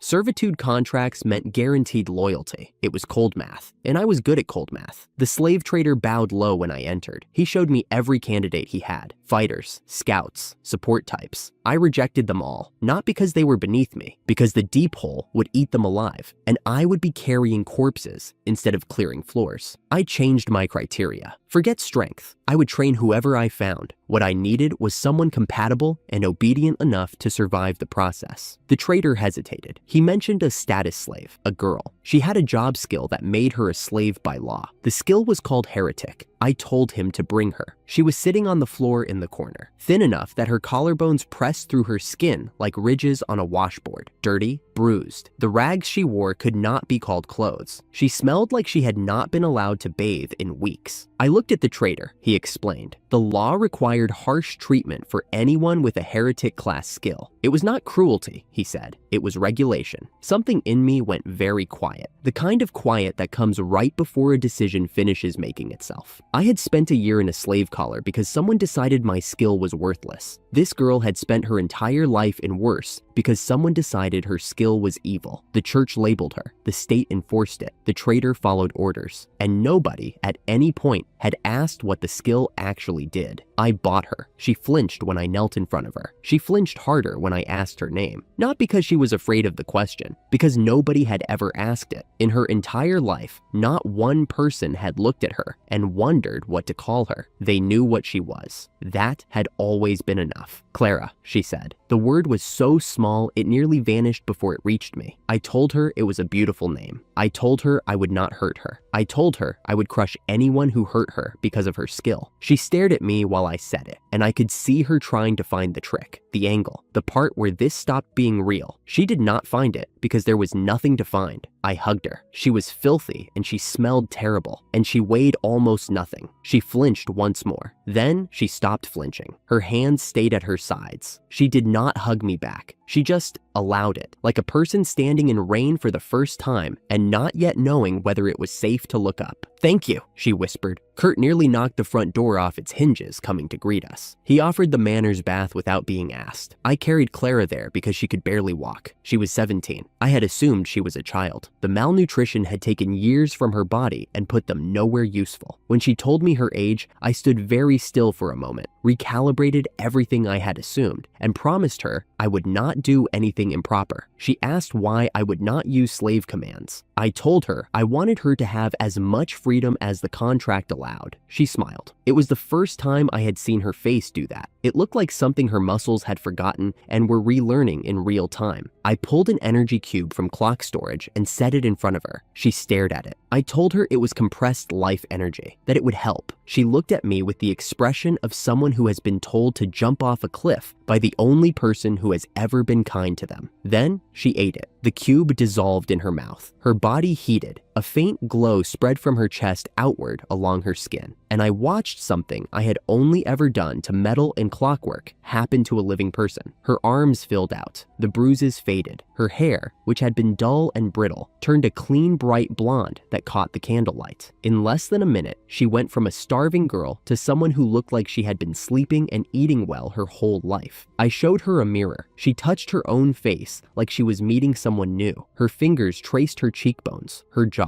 the line of her hair where it caught the light. She looked at her hands. She turned them over and studied them like they belonged to someone who had been missing. Is this me? The question was not rhetorical. She genuinely needed the answer. Then I gave her the one command the contract would carry. I told her, believe in me, no matter what anyone else says. Just that, nothing else. I would not issue another command for as long as the contract existed. She held my hand and said she would trust me even without it. That a single day of kindness had given her more than her entire life before it. That she could swear it freely. I changed the subject because my throat was doing something I did not authorize. I taught her about mana the next morning. She had never been told any of it. Nobody had ever explained what skills were, how to access them, or that the power inside her body was hers to use. She had carried it her entire life, like a locked room she was forbidden to enter. I held her hand and sent a small thread of mana into her so she could feel the texture of it. She flinched at the contact, then focused. Within 10 minutes, she found her own mana. Within 20, she could move it. The first skill activated as warm golden light that spread across the room. I recognized it immediately. Area Heal, an advanced holy magic spell that most saints never master. I tested the second, a barrier of solid light. Defensive magic, clean and stable. The third was restoration magic. I stopped talking for a moment when she described it. Restoration was legendary. It could regenerate anything. Saints did not have it. No one had it. The fourth skill filled the room with divine light that made every cell in my body feel sharper and faster. She described the sensation. It was boosting both of us while suppressing everything else in range. I named it Sanctuary. The fifth was passive, a weapon aptitude. She held the staff I bought her the next afternoon, and something in the way she gripped it told me her body already knew what to do with it. The saint I used to know had 4 skills, and none of them were restoration. None of them were sanctuary. None of them had made a room feel like dawn breaking inside a cathedral. The church had branded this girl heretic. I sat with that for a while, the label and the evidence, the word and the light. I did not have the full truth yet. I did not know what her skill was truly called, or why the church had chosen to call it something else, but I knew the label was wrong the way I knew a gear was misaligned. You did not need to disassemble the whole mechanism. You just had to listen. Everything she could do was holy. Everything the church had done to her was the opposite. The next day, I took her to a weapon shop. She failed with every bladed weapon the owner put in her hands. Swords slipped. Spears wobbled. She could not find a grip that did not fight her. Then, the shopkeeper handed her a staff. Short, plain, the length of her arm plus a hand. She held it and her posture changed. Her shoulders dropped. Her feet found a stance. Whatever her body had been waiting to remember, the staff woke it up. I bought her 2, one light, one heavy. I could carry both in clock storage and swap them, depending on the situation. She looked at me when I paid for the second one, with an expression that said she was not used to being given things without conditions. I pretended not to notice. Registering Clara at the guild created the problem I expected. The receptionist saw her skill designation and announced it to the room. Every adventurer in earshot went still. The murmuring started immediately. The S-rank adventurer, who called himself Lightheart, stepped forward. He had the job skill Spear Saint and a title from the church. He looked at Clara like she was a loaded weapon someone had left unattended. He challenged me. I accepted. Gavin arranged a formal duel in the training grounds behind the guild. The conditions were mine to set. If I won, Lightheart would never approach Clara again. He attacked first, his fastest thrust. He was S-rank, and it showed. The spear tip moved like a needle of light. I stepped to the side, drew the orichalcum blade from my hip, cut his spear in half at the shaft, then kicked him once in the chest. His armor cracked down the center, and he hit the far wall before he finished understanding that the fight was over. Gavin announced the result. Then he announced who I was. First adventurer to return from the deep layers of the deep hole, SSS rank. The crowd went from silence to noise so fast it sounded like a wave hitting a wall. Clara had fainted during the duel. I picked her up and left the training grounds by jumping over the crowd's heads. It was faster than asking them to move. I set Clara down. She told me, face red, that I could at least warn her before doing something like that. A woman's voice came from behind us. Brown skin, confident stride, a dialect I did not recognize. She introduced herself as Diana, S rank. She had been in Lightheart's party until 5 minutes ago. She told me she wanted to join mine. I was wary. She had followed us at a speed that should not have been possible for someone who had not seen which direction I went. Then she told me why she had really come. Her homeland was Aelris. In her family's custom, a woman sought the strongest man she could find and asked him to father her children. She delivered this information at a volume that made 2 nearby shopkeepers drop what they were holding. Clara woke up fully and immediately objected, loudly. I told Diana we would continue this conversation tomorrow, and I left before my face did anything else I could not control. That evening, I stayed in and built the weapon I had been designing since I accepted the dungeon mission. Mistilton, an orichalcum alloy handgun generated entirely through clock generation. It could fire solid projectiles and compressed light spheres. The power output matched high-level combat magic. The speed exceeded anything a conventional firearm could produce. Clara watched me generate it from nothing. She held very still for a long moment. Then she told me, in a voice that was the most serious I had ever heard from her, that I was never to show this ability to anyone we did not trust completely. She said it was the kind of power that made people either worship you or try to kill you, and neither outcome was useful. She was right. I agreed. She left me to work. I stayed up most of the night finishing calibrations. The next morning, Diana presented her case properly. 3 arguments. First, she had years of adventurer survival experience that neither Clara nor I had. She would teach us how to camp, forage, hide tracks, read terrain. Second, she was a frontliner. With her taking point, I could guard Clara from the rear. Third, Clara's heretic designation would attract hostility wherever we went. Diana could intercept that. Clara spoke before I did. She said she wanted to trust Diana. She said it carefully. She said that she herself had learned what kindness was, only because someone had been kind to her without reason, and she did not want to become the kind of person who refused to extend the same thing. I looked at her for a moment. Then I accepted Diana. The party of 3 was registered. Clara suggested the name, Wheel of Fate. I approved it before Diana could suggest whatever she had been warming up to suggest. We were leaving North Foria when I heard the voice. It came from behind me. A single word, brother, spoken the way someone speaks when they have been rehearsing what they will say for months, and every rehearsal has fallen apart the moment they open their mouth. Alice was standing at the gates. She was taller than I remembered. She had been waiting here. She had tracked me to North Foria after destroying Lewis's guild building in the capital, and she had sat in this city day after day, waiting for me to come back from the place she thought had killed me. She was crying. She was saying she had been worried. She was saying she had come to save me. Something in my chest locked shut, not slowly, instantly. The way a door closes when you slam it hard enough that the frame shakes. I drew the orichalcum blade and held it between us, not to threaten her, to keep the distance. Her words had traveled to the frontier before I did. The embarrassed teasing remarks about her useless brother that her manager had taken literally and filed as a guild report. Those words were why the adventurers at North Foria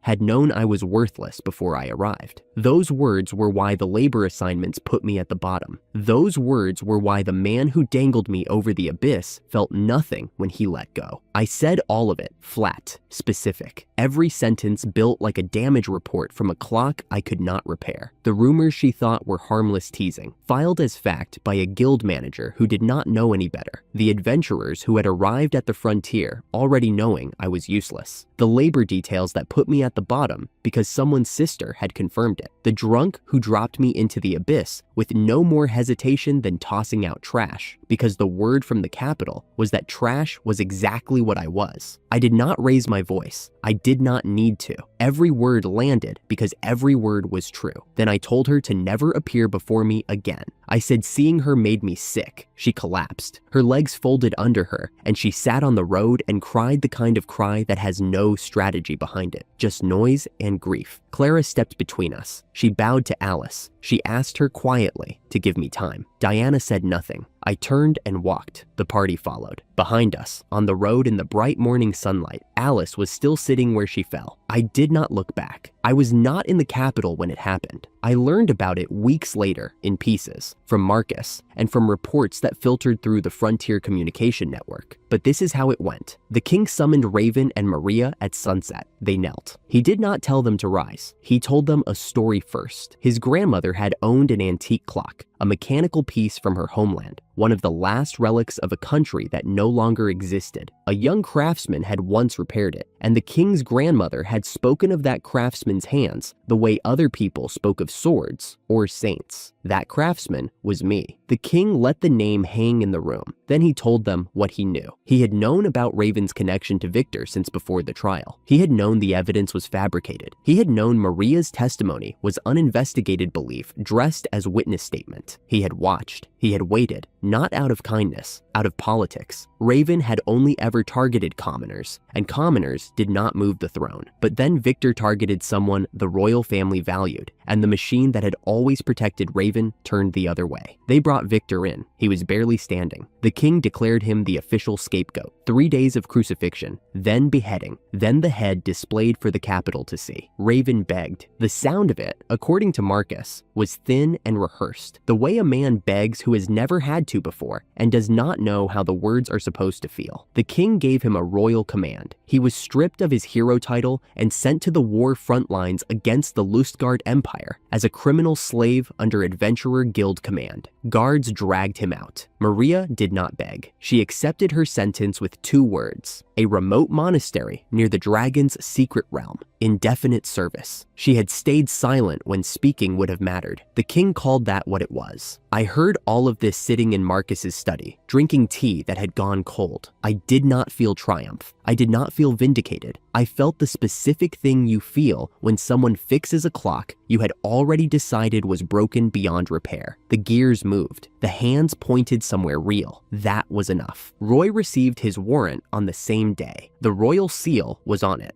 3 provisions. He was removed as guildmaster for mismanagement. State aid was cut, and the national project designation revoked. And a compensation order was attached for damages to the palace clock maintenance program. The amount was larger than the guild's entire operating fund. He screamed my name at the walls, called me a plague, called me an incompetent. The irony would have been funny if it had not taken 18 months of my life to set up. A young employee walked in without knocking. He was quitting. The work was not what he had been promised, and he was not alone. Others would not be coming tomorrow either. Roy argued, lectured about enduring hardship. The young man laughed at him and left. In the workshop, Roy's son Cole was awake on no sleep, producing standard parts badly. He made mistakes and blamed the man standing next to him. The guild was eating itself. Without me, without state money, without skilled craftsmen who had already walked out, Roy had nothing left to threaten anyone with. The machine had turned. I did not need to push it. The same institutional force that had sentenced me to the frontier was now dismantling the people who had used it. There was a symmetry in that I did not enjoy, but I noted it. We went back into the deep hole, not to conquer it, not yet. We went to train.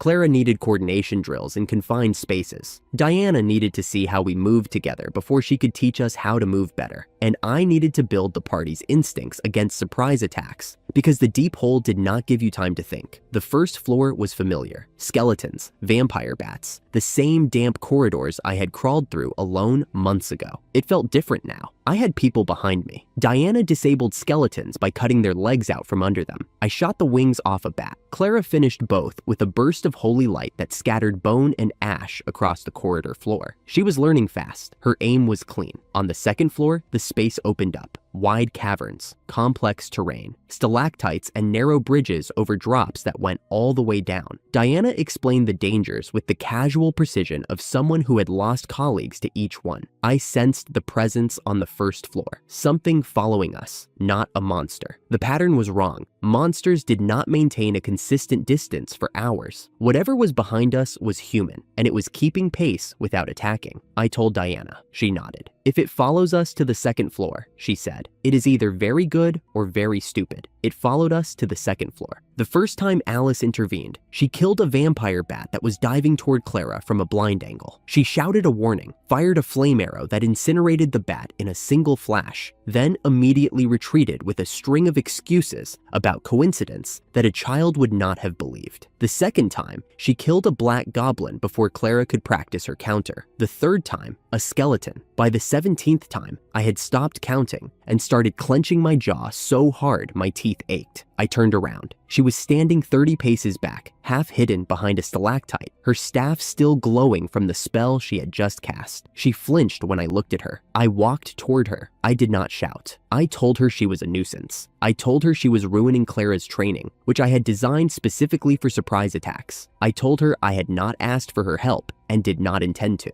I told her to stop following us, stop interfering, and stay away. She stood there with her face going pale. She asked if I hated her. I did not answer. She apologized. She said it over and over, quieter each time, and then she turned and walked deeper into the darkness, putting distance between us, the way you distance yourself from something you are no longer allowed to touch. I sat down. My head was spinning. Clara knelt beside me and pressed her forehead against my shoulder blade. She did not say anything. She did not need to. Diana watched the direction Alice had gone. Her expression was not judgmental. It was worried. She looked like someone who has decided something, Diana said quietly. I knew what she meant before the sentence ended. Something in my chest went cold. I found her at the edge of the abyss, not standing, walking toward it with the steady pace of someone who had made a decision and no longer needed to think about the steps. I understood her logic in the fraction of a second before I moved. She believed that if she went where I had gone, she would understand what I had survived. She believed that suffering the same fall would close the distance between us. It was the reasoning of someone who had run out of doors and decided the only one left was the one that opened into nothing. I had built the hook shot during the rest break, orichalcum cable, weighted head, launcher mechanism small enough to hold in one hand. I had designed it as a safety tool for exploring the deep hole's vertical sections. That was what I told myself. But I had built it in 20 minutes with the kind of focus that only shows up when some part of you knows what is coming before you do.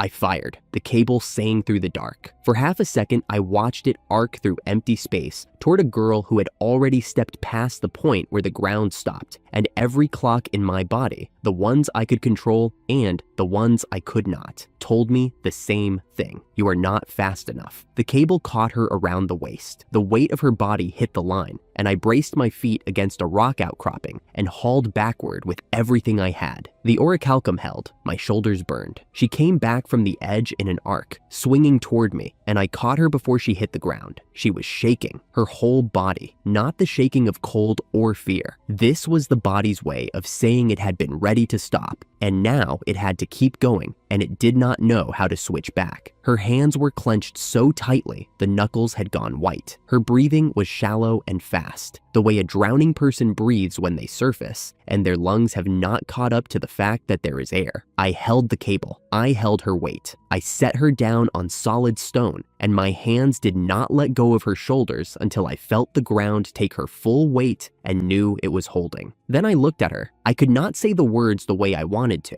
The calm voice, the measured sentences, the precise accounting of what I felt, all of that was gone. What came out was rough and unfinished and true. I told her I could not forgive her yet. I did not know if I ever would. The things that happened to me at the frontier were real, and the words she had spread were the reason the adventurers treated me the way they did. Every beating, every insult, every time someone read my name off a roster and decided I was worth less than the luggage I was carrying. Her words had been the permission slip for all of it. I could not unknow that. I could not unremember it. And smiling at me would not fix it, because her smile was one of the things my body had learned to flinch from. But I did not want her to die. She looked up at me. Her eyes were swollen and red, and she was still shaking. Why? Because she was my sister. That was all. That was the only reason I had. and it was enough. Not forgiveness, not absolution, just the fact that she was my blood, and I could not stand at the edge of a hole in the world and watch her fall into it. Because you are my sister, Alice broke. Not the way she had broken at the city gates, where the tears were shock and grief and the sudden understanding that she had lost something. This was different. This was relief. The weight of months of silence and pursuit and desperation came out of her all at once. And she cried the way people cry when they have been holding their breath for so long that the first real inhale feels like dying. I did not hold her. I was not ready for that. But I sat down on the stone beside her, close enough that she could feel I was there, and I waited. She cried until there was nothing left, until the sound echoed off the cavern walls and came back empty, until her shoulders stopped heaving and her breath went ragged and then steady and then quiet. At some point, she said my name, just the name, not a sentence, not a question, just the sound of it, as if she needed to confirm I was still sitting there beside her in the dark. I was. I sat there the whole time. I listened to the drip of water somewhere deep in the cavern. I listened to her breathing slow. I thought about the last time I had sat beside her, years ago, in a kitchen that no longer existed, and how she had been complaining about something trivial, and I had told her it would be fine. Everything would be fine. I had believed it then. I did not believe it now, but I was sitting here anyway, and that was something. Maybe the only thing. Not forgiveness, not warmth, just presence. The willingness to stay in the same space as the person who had hurt me, because the alternative was a hole in the ground, and I had already climbed out of one. Clara and Diana found us there. Clara's eyes were red too, though she had not been close enough to hear most of it. Diana looked at me, looked at Alice, and said nothing. She understood. Alice wiped her face with her sleeve. She looked at me and smiled. Everything went white. It was not the cavern. It was not the dungeon. It was a barracks at the northern frontier. 3 adventurers standing over me. One of them was reading from a notice board. Alice's name was on it. Her words were on it. And the adventurer was laughing because the notice said the sage's brother was a criminal, and that meant anything they did to me was permitted. The first kick landed in my ribs. The second one hit my head. I heard Alice's voice through the memory, bright and teasing, the voice of a girl who did not know what she was giving them. I came back to the present on my hands and knees, vomiting on the dungeon floor. Clara was beside me instantly, her hands on my back, warm light flowing from her palms. The nausea faded, but the shaking did not. My body was doing something my mind had not authorized, and I could not make it stop. Alice was frozen. She had watched me collapse the moment she smiled. She understood now, in a way words could never have taught her, exactly what her carelessness had done to me. Diana crouched in front of me. Her voice was level and precise. Adventurer's trauma disorder, she said. I have seen it in soldiers who survived encounters they should not have. The body registers what the mind survived and processes it without warning. A specific sight, a sound, a smell. The trigger fires, and the body reacts before you can think. She paused. Some people live with it forever. Some recover. There is no guaranteed cure. I slammed my fist into the stone. The skin split across my knuckles. I knew those adventurers were not here. I knew they could not hurt me now. I knew it with every rational thought I had ever assembled, and my body did not care. My body had its own memory, its own clock, and that clock was still running on a time zone where Alice's smile meant pain was coming. I had survived the abyss. I had built weapons from nothing. I had bought my own freedom with monster parts and 10 platinum coins, and I could not look at my sister's face without my stomach turning inside out. Alice was shaking again, not from relief this time. We left the dungeon and went to Marcus. Alice had suggested the slave contract herself. In the corridor outside Marcus's study, before we went in, she laid it out. She had committed crimes. She had destroyed the capital's adventurer guild building with a single spell when she found out what had happened to me. She had injured Lewis, her adoptive father. She had fled to Northuria. She was, by every legal standard, a criminal, and the only person she trusted to hold her leash was me. Clara had been the one who planted the idea, hours earlier. She had pointed out that the slave contract had given me enough trust to function around her. Perhaps it could do the same for Alice. Not a cure, a framework, something that told my body there were boundaries that could not be crossed. Marcus listened. He calculated. He weighed the risk of refusing an SSS rank adventurer's request against the cost of granting it. Then he shook my hand and agreed. That night, Clara knocked on my door. She stood in the doorway with the expression of someone who had been rehearsing an apology for hours and was no longer longer sure it was an apology. She told me she knew another way to treat the trauma disorder she had known for a while. Her restoration magic worked at the biological level, deeper than wounds or disease. It could reset the cellular signatures that trauma left behind. The body stored damage as state changes. Her magic could reverse those changes. The risk was memory loss. The spell could not distinguish between the trauma and the memories formed alongside it. If she healed me, I might forget everything that had happened since I fell into the abyss. I might forget the cave. I might forget Marcus. I might forget Diana. I might forget her. That was why she had not told me. Not because the spell was dangerous, because the cost might include the only thing in her life that had ever felt safe. I looked at her for a long moment. She was standing very still, the way she stood when she was bracing for something she was certain would hurt. "Thank you for telling me," I said. I crossed the room and put my arms around her. She did not move at first. Then her hands came up slowly and pressed flat against my back, and she held on like the floor might disappear. "I will remember you," I told her. "That is not a promise. That is a statement of fact. Whatever the spell does, I will not let it take you." She did not believe me. I could feel it in the tension across her shoulders, but she nodded. "Then please," I said, "do it." She stepped back. She raised her hands. The light that came from them was different from area heal, different from barrier. This was deeper, warmer. It sank into my skin like sunlight through water. She named the spell, Resurrection. The light reached into places I did not know I had. I felt it brush against memories, and I felt the pull, the erasure trying to take hold, the light trying to smooth everything flat. I pushed back, not with mana, with will. I held every memory I had. Clara's name, Clara's face, the sound of her voice the first time she told me she would trust me without the contract, and I did not let go.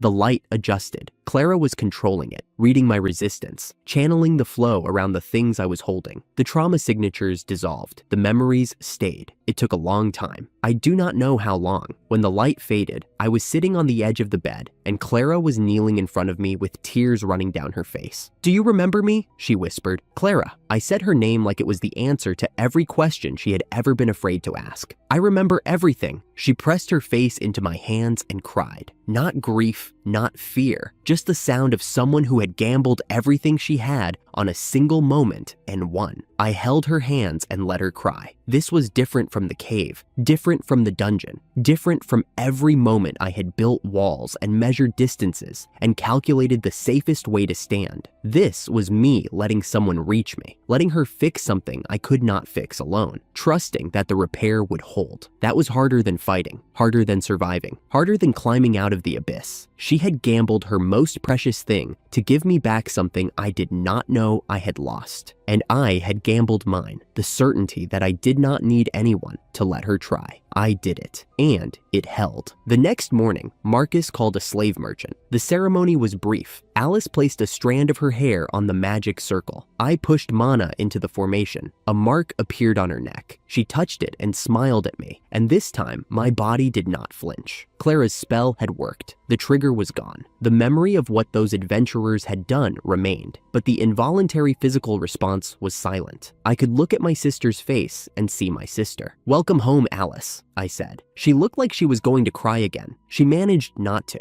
I told her I had 2 commands, the first and last I would ever give her. Learn common sense. She opened her mouth to protest, then closed it. She considered the guild she had destroyed, the adoptive father she had injured, the months of stalking. She nodded reluctantly. And be honest, the second command landed differently. Something shifted behind her eyes, a brief struggle, and then her composure cracked in a way that had nothing to do with grief. She went red. Her hands came up to cover her mouth, but it was too late. The words were already coming. She explained in a rapid, breathless stream she could not stop that she had spent her months in North Foria not only tracking me, but also researching noble inheritance law. She had discovered an obscure provision that allowed a registered criminal slave to be elevated to full heir status under a nobility charter if the slave owner was granted a title. She had changed her family name specifically to make the legal pathway work. She had been planning, in elaborate and legally rigorous detail, to marry me. The room went silent. Marcus's son Kurt stared with his mouth open. Diana started laughing. Clara went very, very still. I stared at my sister. Then I stared at the ceiling. Then I looked back at her. She was mortified. The command would not let her stop talking. She tried to explain the legal reasoning, which made it worse. She mentioned a childhood promise I had apparently made when she was small. She referenced specific chapters of nobility law by number. I grabbed her shoulders. "This," I said, "is exactly why you need to learn common sense." She said something about enjoying being disciplined by me, which was the precise moment I understood the command had been a mistake, and also the funniest thing anyone had said in my presence in 18 months. Clara recovered from her paralysis and attached herself to my arm. She declared that she was not giving me up. Diana was still laughing. Kurt was taking notes. Marcus pinched the bridge of his nose. I looked at the ceiling again. How did it come to this? I said to no one in particular. The heaviest phase of my life had ended with everyone in a lord's manor arguing about inheritance law. I was surrounded by a healer who had gambled her memories to save my mind, a warrior who could not stop laughing, a sister who had legally restructured her entire identity around a marriage plan I had never agreed to, and a 10-year-old who was writing it all down. It was chaos. It was loud and stupid and completely unearned after everything that had happened in the last 48 hours. I did not mind. Somewhere in the capital, Raven was being fitted with a slave collar for the front lines. Roy was staring at a warrant he could not pay. Victor's body was displayed on a cross for the city to walk past, and I was standing in a warm room full of people who had chosen to be near me, listening to my sister explain subsection 9 of nobility inheritance law, while Clara held my arm and Diana wiped tears of laughter from her eyes, and Kurt scribbled furiously in a notebook he would probably show his father. I did not mind at all. I was not there when Victor died. What I know came later, from reports that reached Northuria through official channels, and from whispers carried by travelers who had no reason to lie. He was crucified in the Capitol Square at dawn. The charges were read in full: assault, conspiracy, the framing of a citizen for crimes he committed himself. The crowd gathered before the sun cleared the rooftops. They had been told what kind of man he was, and they came to answer. The citizens took their turns. Men and women who had daughters, who had sisters, who had walked past his precinct and wondered why no one felt safe. They came with what they had. Victor endured it because his body was still a guard captain's body, stronger than any single blow could end. My mother was among them. Serena stood in that square with a wooden club. She struck him and she told him why. She said his name and then she said mine. She told him that her son had done nothing wrong, that everything he had suffered was because of what Victor had done. She hit him until there was nothing left to hit. He died without remorse. The reports were specific about that. His last expression was not fear or regret. It was hatred for the country, for the system that punished him, and above all, for me, the boy he had framed, the name he could barely speak through what remained of his mouth. That hatred did not die with him. His soul descended. The magical currents that flow beneath the kingdom carried it downward into the one place in the world that could use what he had become, the deep hole, the dungeon that was supposed to have killed me. The corruption field on the middle floors absorbed him. It gave him a new body, over 2 meters tall, massive arms that nearly touched the ground. His face, still his face, stretched over something that was no longer human, a tyrant, the highest class of flesh Golem the dungeon could produce. He was waiting down there. I did not know it yet, but the debt between us was not finished. The frontier settlement was half a day from Northuria by carriage.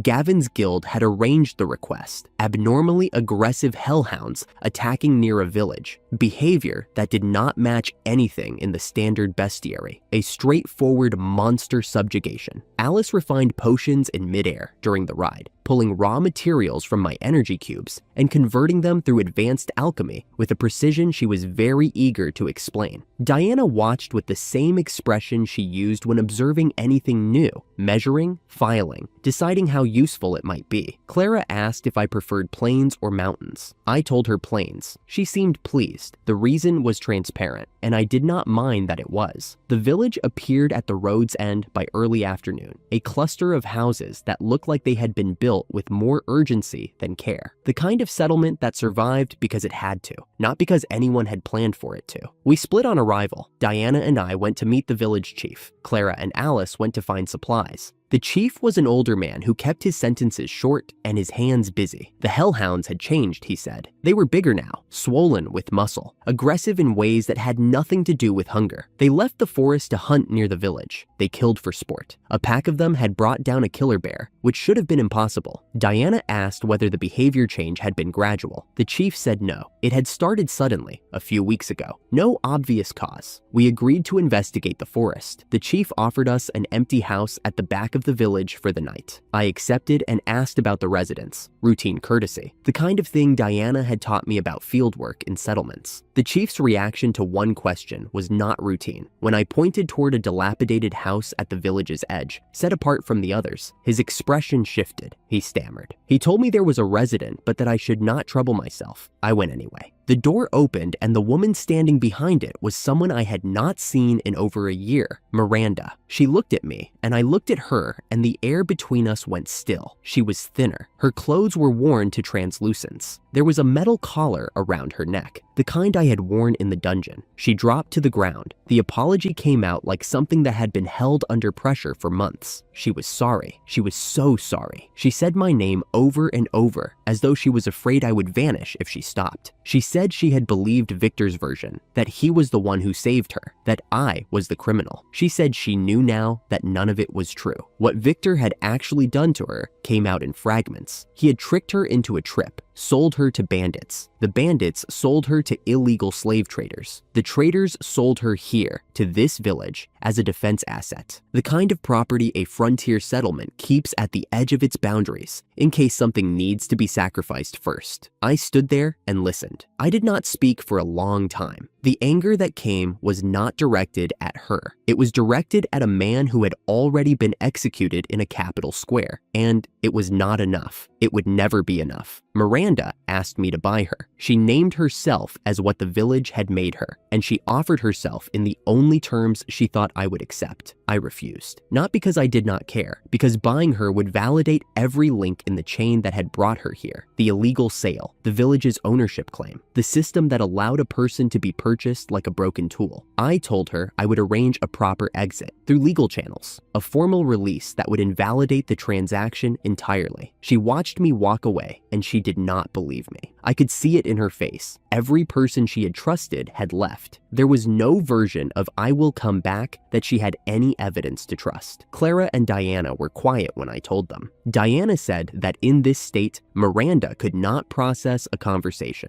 Clara said to give her the night. Alice called her Mira and said she agreed. I negotiated with the village chief that evening. I offered to return the full quest reward and introduce a legal slave merchant from North Foria. Diana added that the cost would cover several debt slaves who might actually stay in the village if they were treated well. The chief said he would consult with the village elders and give an answer by morning. I sat in the borrowed house afterward and tried to believe that morning would be fast enough. We entered the forest at dawn. Miranda watched us leave from behind the wall of her house. I saw her. I did not wave. I told myself that the fastest way to help her was to finish the mission and close the negotiation. My time detection picked up the strongest monster reactions deeper in the forest, and we followed them. The first pack was more than 10 hellhounds, bloated with unnatural muscle, feeding on 3 dead killer bears. Diana charged. I covered her flanks. Alice crushed the rest with a single atmospheric pressure spell that flattened the clearing. The corpses told the story Alice needed. She poured a deworming solution onto one of the bodies, and parasitic worms erupted from the wounds. Pale, writhing things that looked like they had been designed for something other than a hellhound's body. The parasites fled from Clara, not from the solution, from her. Alice asked Clara to release raw mana toward them. The moment her holy attribute energy touched the worms, they died. Instantly. The same vulnerability as undead. We tracked the infestation deeper. My time detection found an impossible reading. Dozens of different monster species concentrated in one location. We found the source, a hell plant, a massive plant-type monster with rotting fruits swarming with infected insects. Small monsters ate the fruits and immediately began convulsing, their muscles swelling grotesquely. Hellhounds came for the flower scent and were caught in the vines. Alice mapped the life cycle in minutes. 4 generations. Eggs in the fruit, larvae in the small monsters. The worms migrated specifically to hellhounds. Adult parasites returned to the plant when the hellhound was consumed. The second generation only targeted hellhounds. No risk of wider spread. We burned everything. Diana's flame sword, Alice's fire pillars, Clara's holy rays purifying the parasites that survived the heat. I used a flamethrower built from my clock generation skill to clear the remaining hell plants in a single sweep. We spent the rest of the day hunting stragglers and checking for secondary nests. By the second evening, the forest was clean. We heard the scream before we reached the village, Miranda's voice. I knew it the way you know a sound you have been afraid of hearing. My body moved before my thoughts finished forming. I summoned my weapon and ran. 2 hellhounds, abnormally large, the kind we had spent 2 days hunting. They had found her at the village edge, in the exact place the village had put her, the place that was supposed to be sacrificed first. I shot them both, clean kills. They dropped before they could turn toward me. Miranda was on the ground. The hounds had reached her before we did. What they had done was not something I could fix. I knelt beside her. Her breathing was shallow. Her eyes found mine and held. I said her name, and she did not answer. Clara was beside me before I asked. She placed her hands over Miranda's body, and I watched her face for the answer I already knew. Clara looked at me and did not shake her head. She did not need to.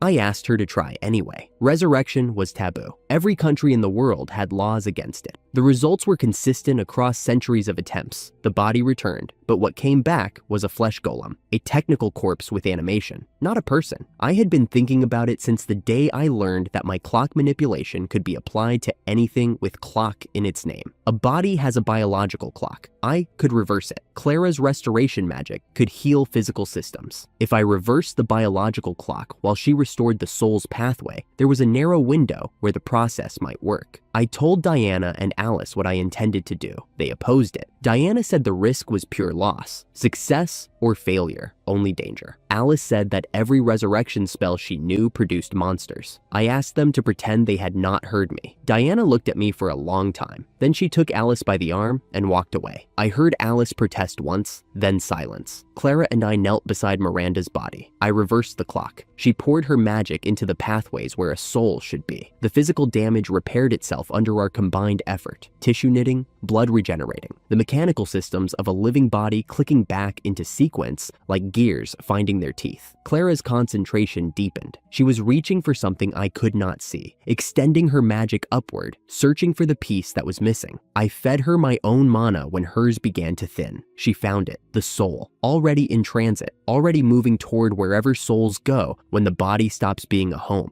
She pulled. The soul resisted, not with intention, but with the natural momentum of a departure already begun. Clara pulled harder. I held the clock steady. Miranda breathed. Her eyes opened. They were not right. Something in them was present, but not settled, like a guest who had already packed and was being asked to unpack again. Alice came back. She looked at Miranda and her expression froze. The internal magic flow, Alice said. It was disordered. The gears were turning, but they were not meshed. What we had brought back was technically alive. It was a flesh golem. Miranda heard her. She understood. She was conscious. She was not afraid. That was the thing I had not been prepared for, that she would be calm when everything in the world said she should not be. She told me she had followed us out of the village that morning. She had been afraid I was leaving. When the hellhounds came, she could not get back inside. She said she was sorry for not trusting me. I told her that none of it was her fault, that the person responsible was already dead. She knew. She said his name, not Victor, but that man,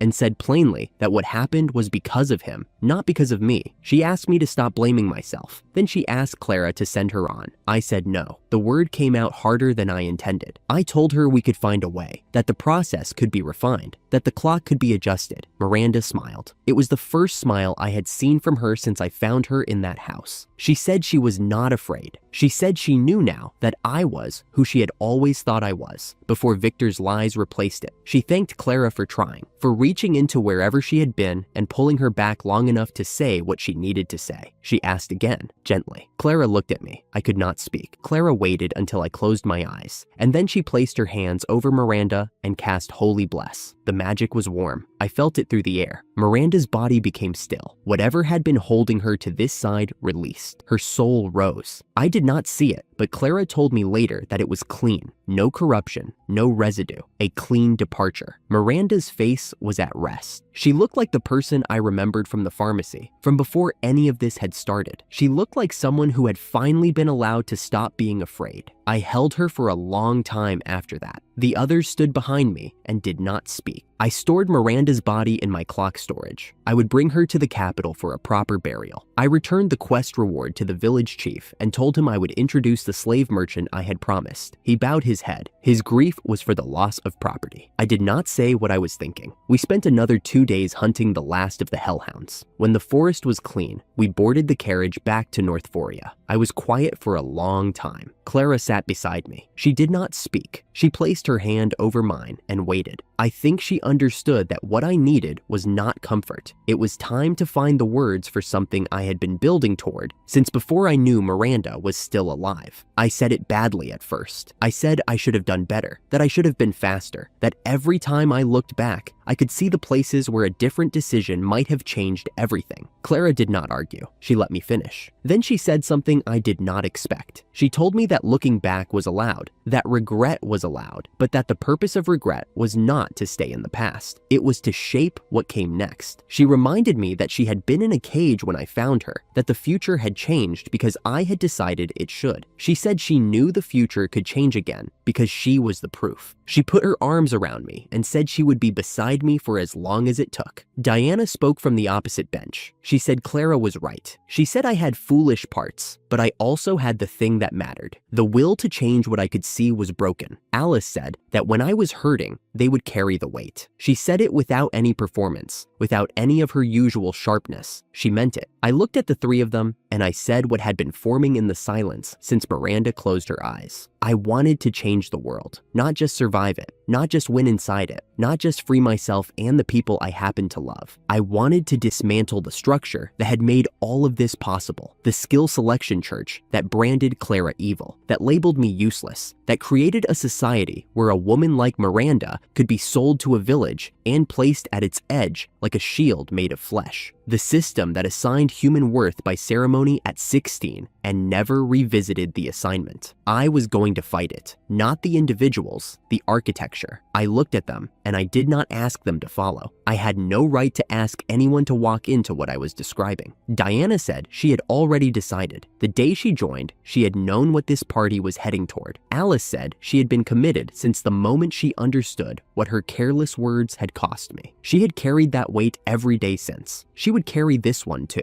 Clara said, wherever I went. I did not say anything else. I did not need to. The carriage moved through the gray afternoon toward Northuria, and the four of us sat in the silence that follows a promise made without reservation. Miranda was gone. The oath was not. We arrived at Marcus's manor the morning after we returned to Northuria. Miranda's body was still in my clock storage. Her death was 3 days behind us. It felt like 3 years. Marcus met us in the reception room. I stood, bowed, and apologized for every unreasonable demand I had ever made of him. He listened without interrupting, then said he accepted, that he found the current version of me trustworthy. We shook hands. Then I told him what I wanted. I wanted to change the world where skills determined destiny, where the skill selection church controlled who mattered and who disappeared. I offered myself as a resource, my SSS rank, the spoils from the deep hole, whatever he needed. I asked for his cooperation. Marcus agreed, but he said there was something I needed to hear first. He began with a story about a frontier lord's son, a boy who dreamed of being a warrior and received an arithmetic skill instead. A boy who survived a stampede that killed his entire family, rebuilt the territory alone, and raised a son named Kurt. When Kurt turned 16, Marcus held a private skill ceremony. The priest looked at the result and called the boy a prostitute, suggested selling him to people with certain interests. Marcus's voice did not change when he said it. That was the part that hit hardest. He had carried this so long, the fury had cooled into something architectural. He had built his entire political career around destroying the system that did that to his son. Then Marcus shifted. He laid out the world's true history like a man who had been waiting years for someone worth telling. 4 gods. The creator god made the world and rested. He left 4 subordinate gods in charge. They were supposed to manage things. Instead, they declared themselves rulers. The skill selection god, the one the church worshipped, was originally called the condemnation god in the older traditions. That name told told you everything you needed to know about what the church actually was. The four gods suppressed the original divine language. Every skill name in the system was recorded in that language first. The church controlled the only recognized translation. Anyone who claimed an alternative had no standing to be believed. The original records were destroyed. The ancient language was overwritten with the modern one, and the creator god's worship was erased from public memory. Marcus had found a minority tribe that still used the ancient language.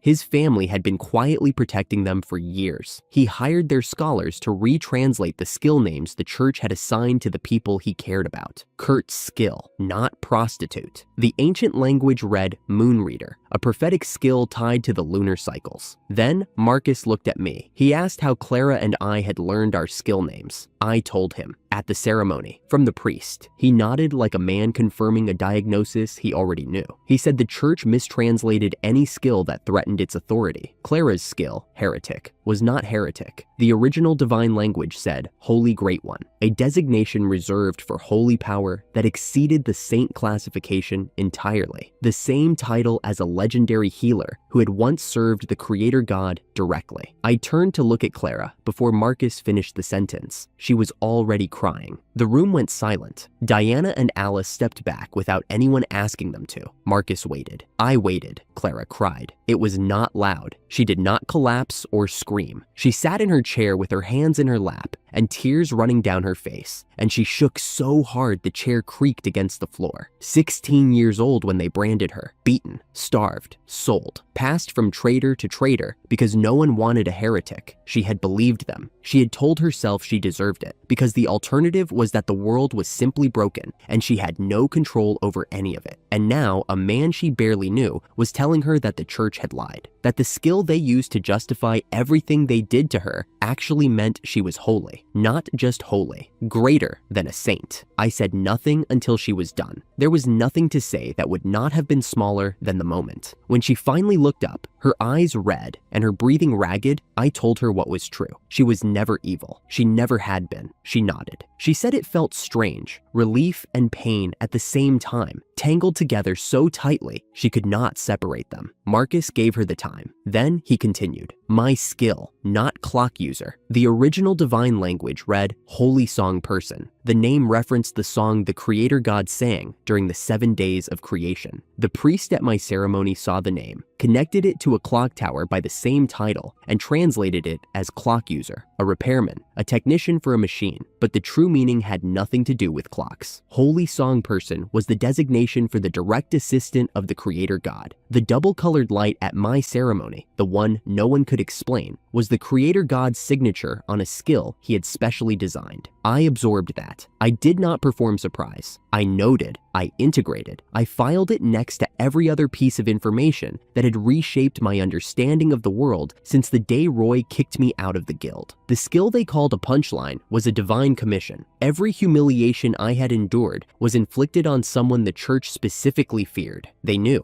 they had always known, and they had buried it anyway. Marcus said I might be the most powerful apostle in history, closer to the creator god than anyone who had ever held a skill. I told him I would positively consider his plans. He smiled like a man who had just played his best card and knew it. Gavin called us in that afternoon. He did not waste time. The parasite infestation in the deep hole had reached the skill selection church. They were dispatching an inspection team. Once they arrived in North Foria, they would assert control over the dungeon investigation, the guild, and, by extension, anyone in the guild's registry who carried a skill the church found inconvenient. Clara. Gavin could not stop them. But if the dungeon problem was resolved before the church arrived, there were no grounds for intervention. He asked me to handle it. I told him I was not unwilling. I had grudges with the guild, but I would not bring them up here. The request was rational. We were the strongest party available, and the parasite problem was personal. I had already seen what it did outside the dungeon. I had buried someone because of it. Gavin flinched at that. He thought I meant resentment toward the guild. I did not correct him. It did not matter what he thought I meant. What mattered was that the church would not get their hands on Clara. I told him we would enter the deep hole the next morning. That night, I worked alone in my room. Clog generation, designing tools for the dungeon, running calculations, keeping my hands busy because keeping them still meant thinking about things I was not ready to think about. Clara knocked. I told her to come in. She stood in the doorway for a moment, then walked to the bed and sat down. I put my work away. She said she wanted to talk about something before we went into the dungeon. I waited. She told me she wanted a date after we came back. Just a day, nothing formal. She did not know what kind yet. She just wanted to say it before we went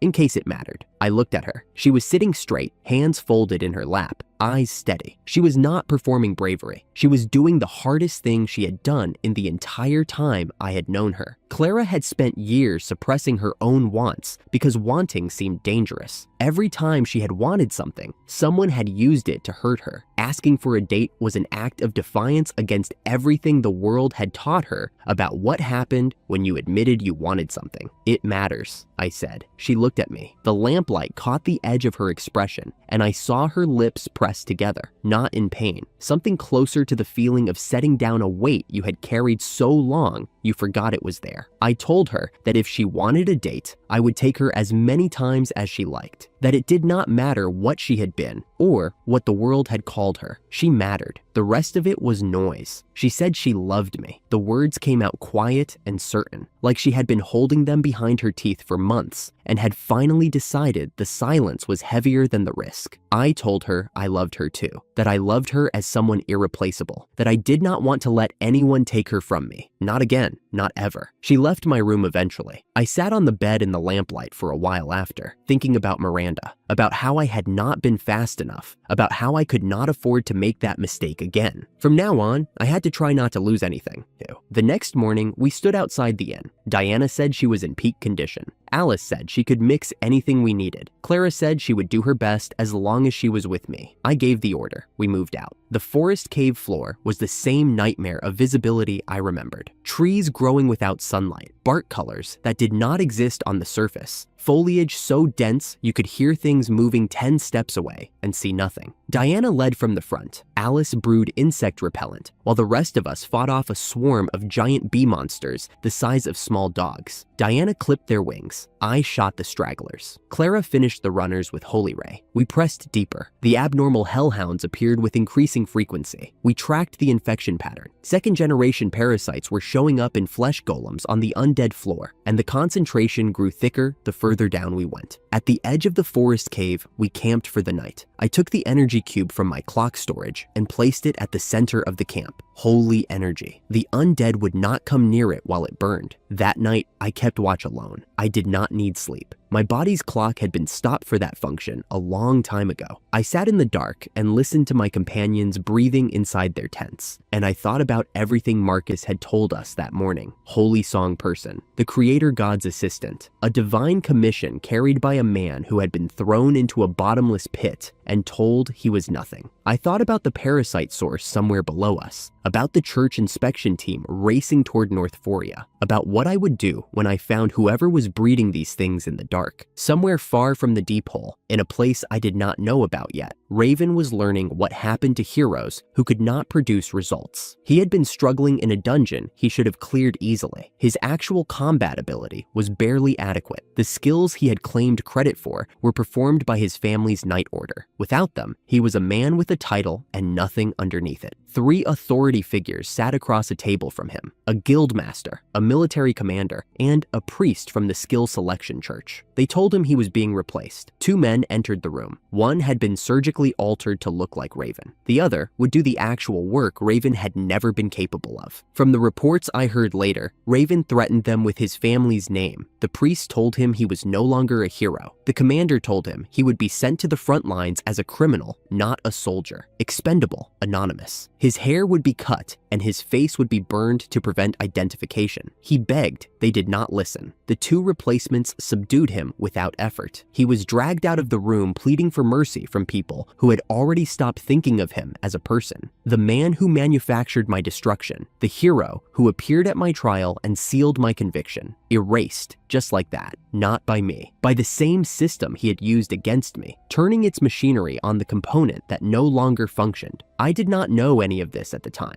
but when I learned it later, I felt nothing in particular. He had already become irrelevant. 4 days into the undead floor, we had mapped the infection pattern. Flesh golems with second-generation parasites appeared on every level, and the concentration increased with depth. Alice confirmed the parasites were identical to the ones we had found in the forest, the ones that had driven the hellhounds to attack Miranda's village. On the 4th day, we reached a massive gate, the first floor boss room. I touched it. It opened by itself. The thing inside the room was enormous. A tyrant, a higher-class undead with a physical body, rotting, covered in parasites that spilled from every crack in its skin. The source of the infestation that had been poisoning the dungeon and everything connected to it. It spoke, a laughing, mocking voice, asking if we had come to be food. I looked at its face, and I recognized him. The features were distorted, swollen, decayed, fused with corruption, but the bone structure was the same. The jawline, the specific arrangement of the eyes, the expression underneath the rot, that particular mixture of contempt and entitlement that I had seen looking down at me from the courtroom gallery while I stood in chains, and he presented himself as the hero who had caught me. Victor, the man who framed me, who manufactured the evidence, who built the chain of events that led to my criminal slavery, my sister's guilt, my mother's homelessness, and Miranda standing in a frontier village doorway, begging me to buy her before the hellhounds that his parasites had created tore her apart. He was the floor boss. He was the source. The dungeon's corruption had absorbed his soul when the citizens beat him to death on that cross, and his hatred had been so concentrated that the system had integrated him as the central node of the parasite infestation.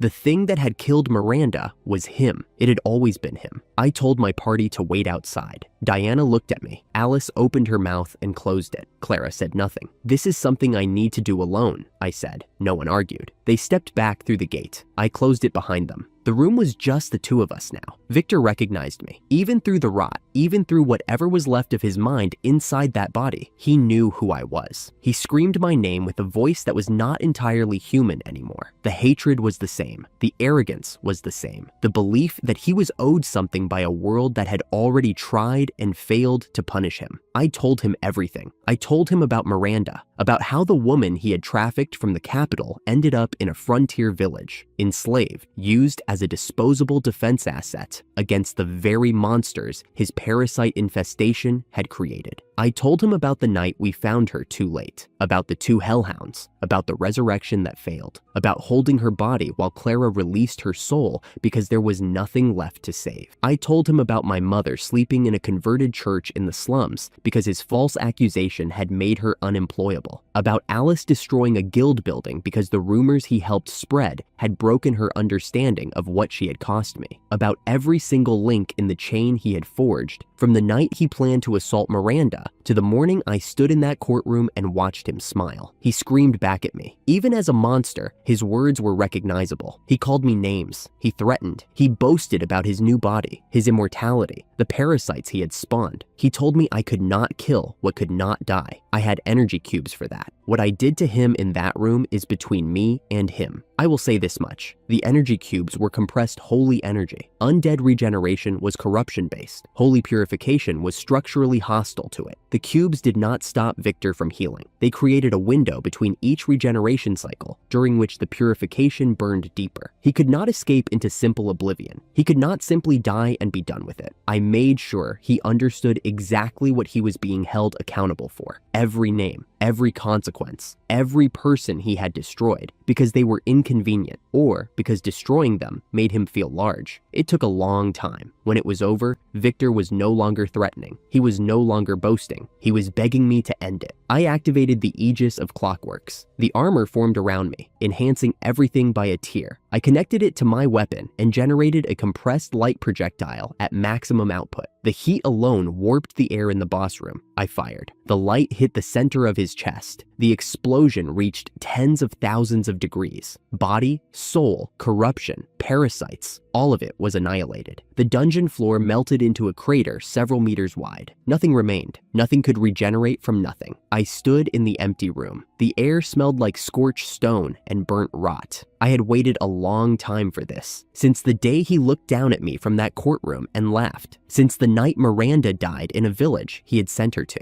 Since the morning I swore over her body that I would change the world that made any of it possible. It was done. Victor was gone. Permanently, completely, without remainder. I did not feel better. I did not feel triumphant. I felt finished, like a repair that had been left open too long, and I had finally closed the last panel and put the tools away. The thing that had needed fixing was fixed. The weight of carrying it was gone. What was left was the specific discomfort of a body adjusting to the absence of something it had carried so long it had forgotten what standing straight felt like. I opened the door and told my party they could continue. We camped past the boss room. The deeper floors beyond were uncharted, spirit-type undead, wraiths that came through the walls. Clara's sanctuary detected them. My energy cubes kept the camp safe. The others slept. I kept watch. Clara came out of her tent and sat beside me. She asked about Victor, not what I had done, just how I felt. I told her the truth. I did not feel better. I felt finished. There was no satisfaction in it and no regret either. Something that had been there for a long time was gone now, and what was left was an emptiness I did not know how to fill. She thought about that for a while. That is probably what it was supposed to feel like, she said. I looked at her. She said that revenge was not about gaining something. It was about setting down a weight. The emptiness I felt was not emptiness. It was my heart adjusting to the missing burden. It had been there so long that the absence felt like a wound, but it was not a wound. It was freedom. And freedom, she said, took time to feel like freedom. She put her hand on my back. I did not pull away. She told me that I had freed her heart once, that she believed mine would find the same freedom, given time. I decided to trust her on that. We sat together in the glow of the energy cube for a while, not speaking. I thought about what she had said, about weight and the absence of weight, and the difference between emptiness and the first moments of being lighter than you have been in years. 2 days later, we reached the Elder Lich's boss room. I recognized the gate. I had fought past this creature once before, alone, half dead, with a skill I barely understood. That felt like a different lifetime. I opened the gate. The Elder Lich materialized in the center of the hall, staff in hand, and delivered a speech about how impressive it was that we had conquered the middle floor of the Dungeon of Judgment. It did not recognize me. Either it was a new spawn, or the dungeon had wiped its memory. It did not matter. I fired a metal round from my weapon. It passed through the Elder Lich's spectral body without effect. I had expected that. Physical attacks were useless. I had done it to show the others. It is yours, I told them. I am support only. Show me what you can do. The Elder Lich tried to possess them. Clara activated Sanctuary, flooding the room with holy energy. The debuff washed over the spirit and lit it up like a signal fire, revealing its position even when it went invisible. The Elder Lich dove toward Alice from above. Clara called the direction. Alice threw a net of manifested magic upward and caught the spirit mid-dive, pinning it in place. Diana leaped. 3 sword strokes wrapped in magical fire, each one cutting through the Elder Lich's spectral form. Clara followed with a volley of holy arrows. The Elder Lich screamed. Its body scattered into mist. The mist did not reform. I checked with my clock detection. Nothing. No signal, no residual energy. Elder Lich defeated, I said. Alice pumped her fist. Diana grinned and rested her sword on her shoulder. Clara exhaled and let Sanctuary fade. I told them what I had seen. Coordinated targeting, overlapping coverage, reaction time that did not require verbal communication.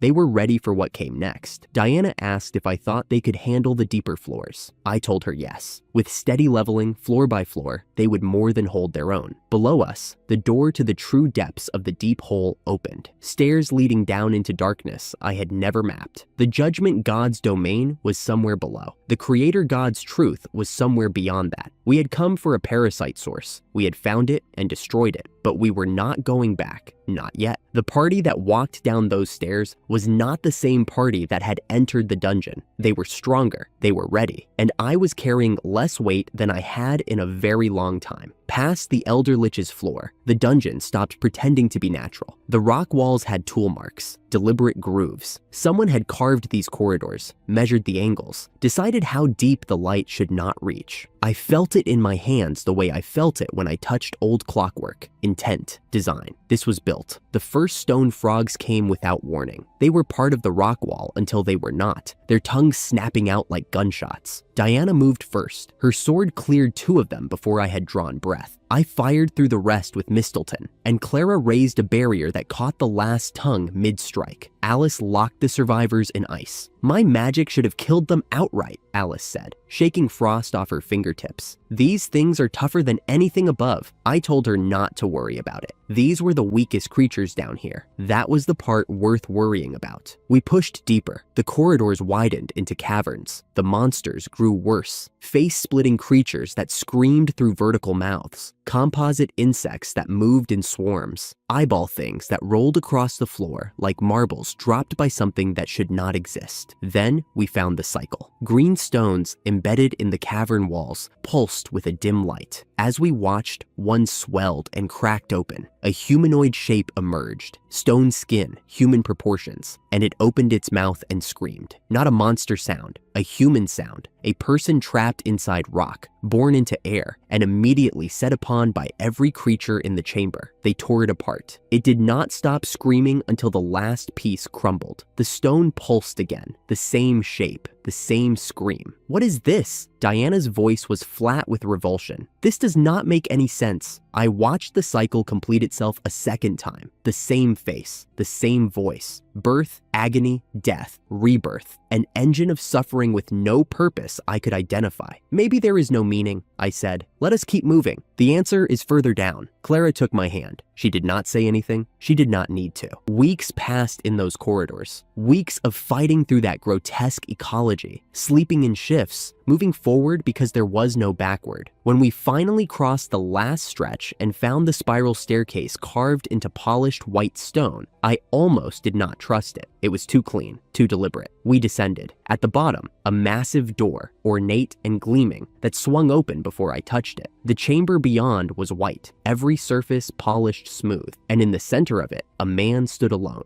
Diana's hand went to her sword. Alice gathered magic at her fingertips. Clara expanded her barrier. The man told us not to rush. He said he knew why we had come. He said he would recognize our conquest of the dungeon on one condition. I asked who he was. He called himself the God of Judgment, the skill selection god, the entity who had built the church's labeling system, who had designed the ceremony that assigned every person in the kingdom their worth in a single hour. He looked at me the way a craftsman looks at a tool he has not yet decided to purchase. He explained his philosophy. The world was wrong, he said. Humans were beautiful, but foolish. Only a god could govern them properly. The dungeon was his judgment apparatus. The souls in those green stones were his prisoners, trapped in a cycle of correction until they became what he decided they should be. He praised what I had done to Victor. He called it selection. The word landed like a blade. I had destroyed Victor completely. Body, soul, nothing left to reform. I had decided he did not deserve to exist. The god was telling me I had already agreed with his ideology. For one moment, I felt the ground shift under me. Then I told him we were not the same.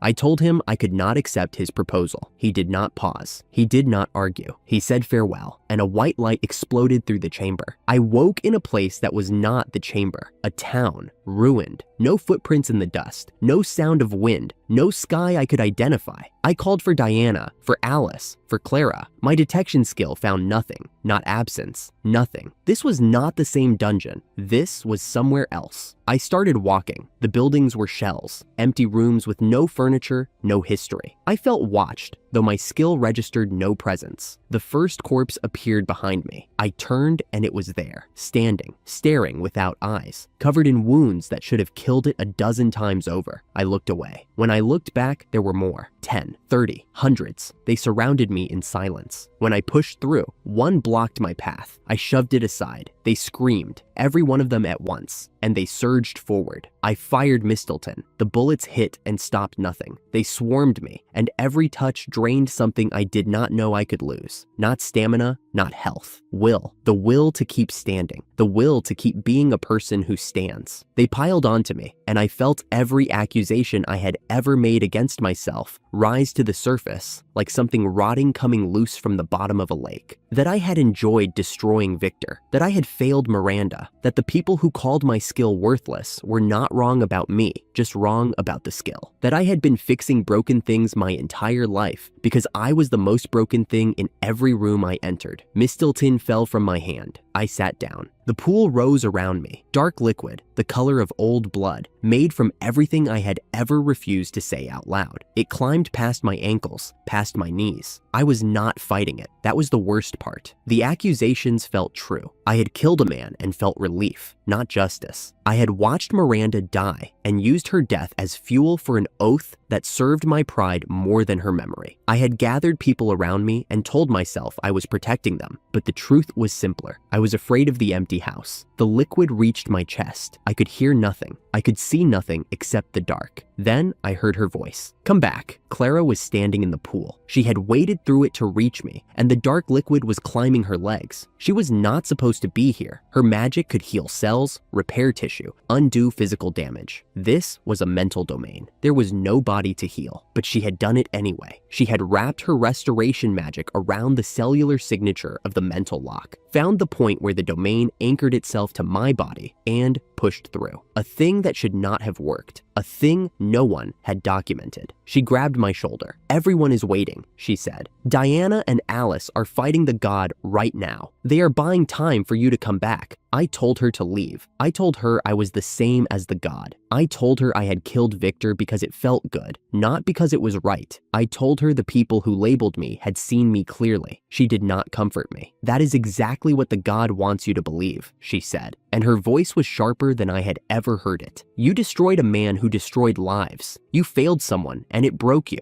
Those are not the same as building a dungeon to trap souls in a cycle of suffering because you decided the world was not good enough for you. The slave mark on her neck tightened. Speaking against a master's stated will triggered the enchantment. She kept talking through it. You gave me my name back before you knew what I could do. You bought me because I was a person, not because I was useful. The church told me I was evil, and I believed it for years. You did not argue with the label. You just treated me like it was wrong until I could see it myself. Her hand was on my face. You are not a monster. You are a damaged person who built something real. Damaged people are allowed to live. The pool was still. The dark was still. Something in my chest cracked, and it was not breaking. It was the opposite of breaking. I reached for the slave mark on her neck. I flowed mana into it and spoke the command, abolish all orders. She was not my slave. She had not been my slave for a long time. The enchantment was the last institutional label I had placed on someone I loved, and I was done with labels. The mark dissolved. The pool began to drain. The dead souls that had surrounded me, the tortured prisoners of a god who believed correction was love, turned and faded as though they had no further business with me. Clara's healing light filled the space. Warm, clean. Let us go back, I said. Diana and Alice are waiting. I opened my eyes in the chamber. Diana was on her feet, barely. Her sword braced against the ground like a crutch. Alice was on her knees, breathing in sharp bursts. Clara still had her hand on mine. The judgment god stood across the room with a scythe made of pure magic. He had been forcing them back the entire time I was under. Diana had fought him with 3 flaming swords. Alice had hit him with everything from lightning to ice. Clara had protected them both with sanctuary while reaching into my prison simultaneously. They had held a god in check without me, and they were running out of time. I stood up. Sorry I kept you waiting. Diana laughed. It was the kind of laugh that meant she was going to collapse the moment she stopped fighting. You are late, but I will give you credit for showing up. I activated the Aegis of Clockworks, the full armor, Mistletoe in one hand, Flamberge charging in the other, cables feeding energy from the exoskeleton to both weapons. The god had hesitated when he saw me stand. He had built his trap to break me, and I had come back from it with the one thing his ideology could not account for. Someone who had walked into the dark for me and argued until I believed her. I did not debate his philosophy. There was nothing to debate. He wanted a world cleaned of human failure by divine authority. I wanted a world where people stumbled and got back up and chose differently. Those were not positions that could meet. I charged. I hit him point blank under the jaw with Mistletoe, and his head snapped back. He swung the scythe. I cut through the arc with Flamberge's barrel and kept firing. Diana held the right flank. Alice pinned his movement with a net of crackling magic. Clara held the barrier over all 3 of them. The god roared and released a wave of raw power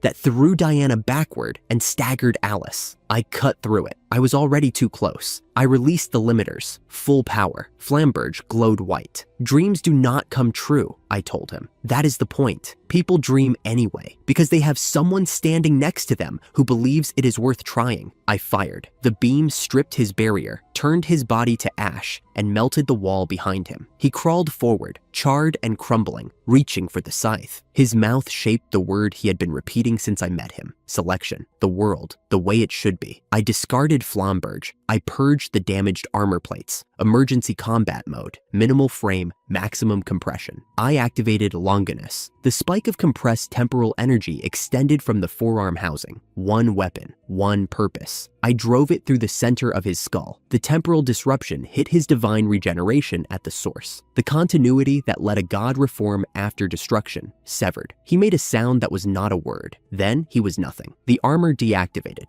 I was standing in the chamber in my clothes. No weapons, no frame, no energy left. That settles it, I said. Then the floor came up to meet me. Diana caught me before I hit the stone. I lost consciousness and found a garden. Not a dungeon garden, an actual garden. Grass, light, the sound of birds, a small table with 2 chairs. A child sat in one of them, feet dangling above the grass. The child looked at me and smiled. I asked who he was. He said he was the creator god, the one who had built this world, and then, as he put it with a sheepish expression that did not belong on a divine being, fallen asleep. I apologized for my rudeness. He laughed and told me not to worry about it. He explained. He was a higher order god. He had built this world as a personal retreat. After the creation, exhausted, he had slept. 4 subordinate gods, assigned to maintain the world in his absence, had stolen his authority instead. The judgment god was one. 3 remained. The sun god, the earth mother god, the demon god. The demon god, he said, was the one behind the demon king's curse and the 3 black beasts that were tearing the continent apart. I asked what would happen if I refused his request. He said I could live freely. He would not force me, but the gods would continue. The sun god wanted to burn away impurity. The earth mother wanted to bury progress. The demon god wanted to rule through fear. None of them would stop on their own. He said, please. Then he told me what my skill actually was. Not clock user, not even holy song person the name Marcus had found. The skill was the domain of creation itself. Time was the medium through which all things existed. My ability to interact with time, to stop clocks, to build weapons from temporal energy, to compress matter through temporal manipulation. All of it was a fraction of the creative power he had intended for his assistant.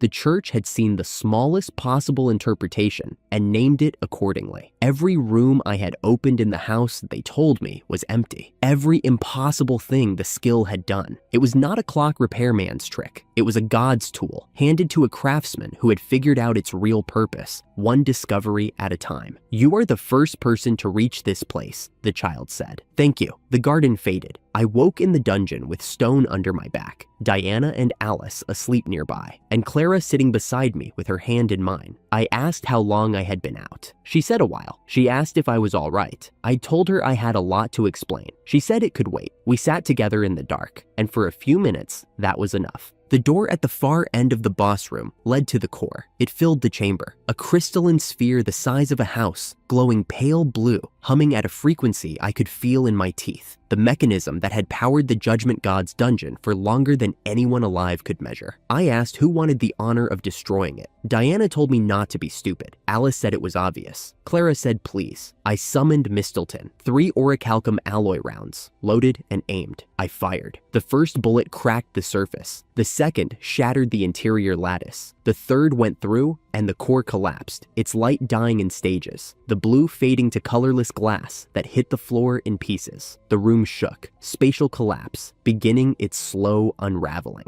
Days before the space fully dissolved, but the process had started. Dungeon clear, I said. We ran. Daylight. I stood at the entrance of the deep hole and let the sun hit my face. I had not realized how long it had been since I had seen it. Weeks underground. Months, maybe. The light was so bright it hurt, and I did not close my eyes. It is bright, I said. Diana stretched her arms above her head and groaned. That was the hardest dungeon I have ever cleared. The difficulty and the time, both records. Alice leaned against a rock. I have never experienced anything like that, Clara smiled. But we did it, all of us, together. We walked to the Adventurer Guild. The receptionist saw us and nearly dropped her clipboard. She ran to fetch Gavin. He met us in the reception room. Marcus arrived shortly after. I told them everything. The abnormal monster behavior had been caused by the tyrant floor boss, a former human connected to my criminal case. We had destroyed it on the floors above. We had continued to the true depths and found the Judgment God, who had built the dungeon as a judgment apparatus for trapping and tormenting souls. The god had controlled the skill selection church as a tool for his ideology. I had fought him and destroyed him. After the battle, I told them I had met the creator god, a child in a garden who had explained that the world was his creation, that 4 subordinate gods had stolen it during his sleep, and that 3 of them remained. The demon god was behind the demon king and the black beasts. Gavin stared at me for a long time. He said the report sounded, in his words, absurd. Marcus said he believed it. The details matched what he already knew. The god behind the church, the mistranslated skills, the 4-part divine architecture, it all aligned. I did not mention the part about my skill being the domain of creation itself. That could wait. Some truths needed time to settle before they became useful. I looked at my hands, the same hands that had fixed clocks in a workshop while the world decided I was not worth remembering. The same hands that had built weapons in a cave, bought my freedom with monster parts, destroyed the man who framed me, and now had killed a god. The sun was still shining. I could feel it through the window. 2 weeks after we climbed out of the deep hole, North Foria held a parade. I had not asked for it, Marcus insisted. The city needed a public declaration that the dungeon was cleared and the party responsible would be staying. He phrased it as politics. I suspected he also wanted me to smile in public at least once before the ennoblement paperwork buried me. So there we were, Clara and I on a military horse neither of us knew how to ride, with a knight walking beside us, holding the reins so we would not steer the animal into a flower cart. Diana rode behind us with the easy posture of someone who had been on horseback since childhood. Alice brought up the rear, waving at the crowd with both hands and grinning so wide her face must have ached. The citizens had given us names: hero, saint, sword, saint, sage. I did not correct them. The titles were theirs to give. What mattered was that Clara was being cheered. The girl who had been spat on as a heretic was being called a saint by people who threw flowers at her horse. She sat very still against my back, and I felt her hands tighten on my coat. Then I felt something else, a presence in the crowd. It hit my senses the way deep dungeon monsters did, a pressure that had no business existing on a sunny street. I found the source immediately, a tall man with black hair and black eyes, standing motionless in the flow of bodies, watching me with a measuring calm that had nothing to do with curiosity. Our eyes met. He smirked. Then he was gone, his presence folding shut like a door closing. Clara's hand pressed gently against my back. She had noticed my tension. I exhaled, waved to the next row of cheering faces, and filed the man away for later. Later came that evening. We came home tired. Alice was complaining that her face hurt from smiling. Diana was already planning dinner. Clara was quiet in the way that meant she was happy and did not know how to say it yet. The man was waiting at my gate. He stood with his arms folded, perfectly at ease, as though he belonged there. Behind him, half hidden by his coat, was a girl, young, maybe 12 or 13, with the same black hair and the same dark eyes, staring at the ground. He greeted us like he was arriving for tea. He asked in a conversational tone whether I had spoken recently with the creator god. The party went silent. Diana's hand moved to her sword. He said he was not here to fight. If he were an enemy, he would not have brought his daughter. He was an ally of the creator god, and he had come to request cooperation. I asked him to prove it. He released the magic concealment he had been wearing. Black wolf ears rose from his hair. His daughters appeared behind him, the same dark fur, the same careful tilt. He was a beastman of the Black Wolf tribe, the emperor of the Lustgard Empire, the Demon King, and his first real piece of business. Once we had all sat down in the reception room and I had poured him tea because I had no idea what else to do with the Demon King in my parlor, was this. His daughter Leona wanted to be a confectioner, not a warrior, not a ruler. She wanted to learn how to make pastries, and the best pastry traditions in the world came from our kingdom. The Demon King skill, the curse his bloodline carried, would eventually activate in her if nothing was done. It would would bury her dream the way my skill had nearly buried mine. He needed 3 dungeons conquered, 1 under his castle, 1 in the northern mountains, 1 across the sea, and someone with the creator god's backing to survive them. He needed me. In exchange, the Empire would back Northforia's independence. It was the most important alliance I had been offered since Marcus first told me the church was lying about everything. I looked at Leona. She was staring at her hands in her lap. She had not spoken once during the negotiation. I asked her what she wanted to do.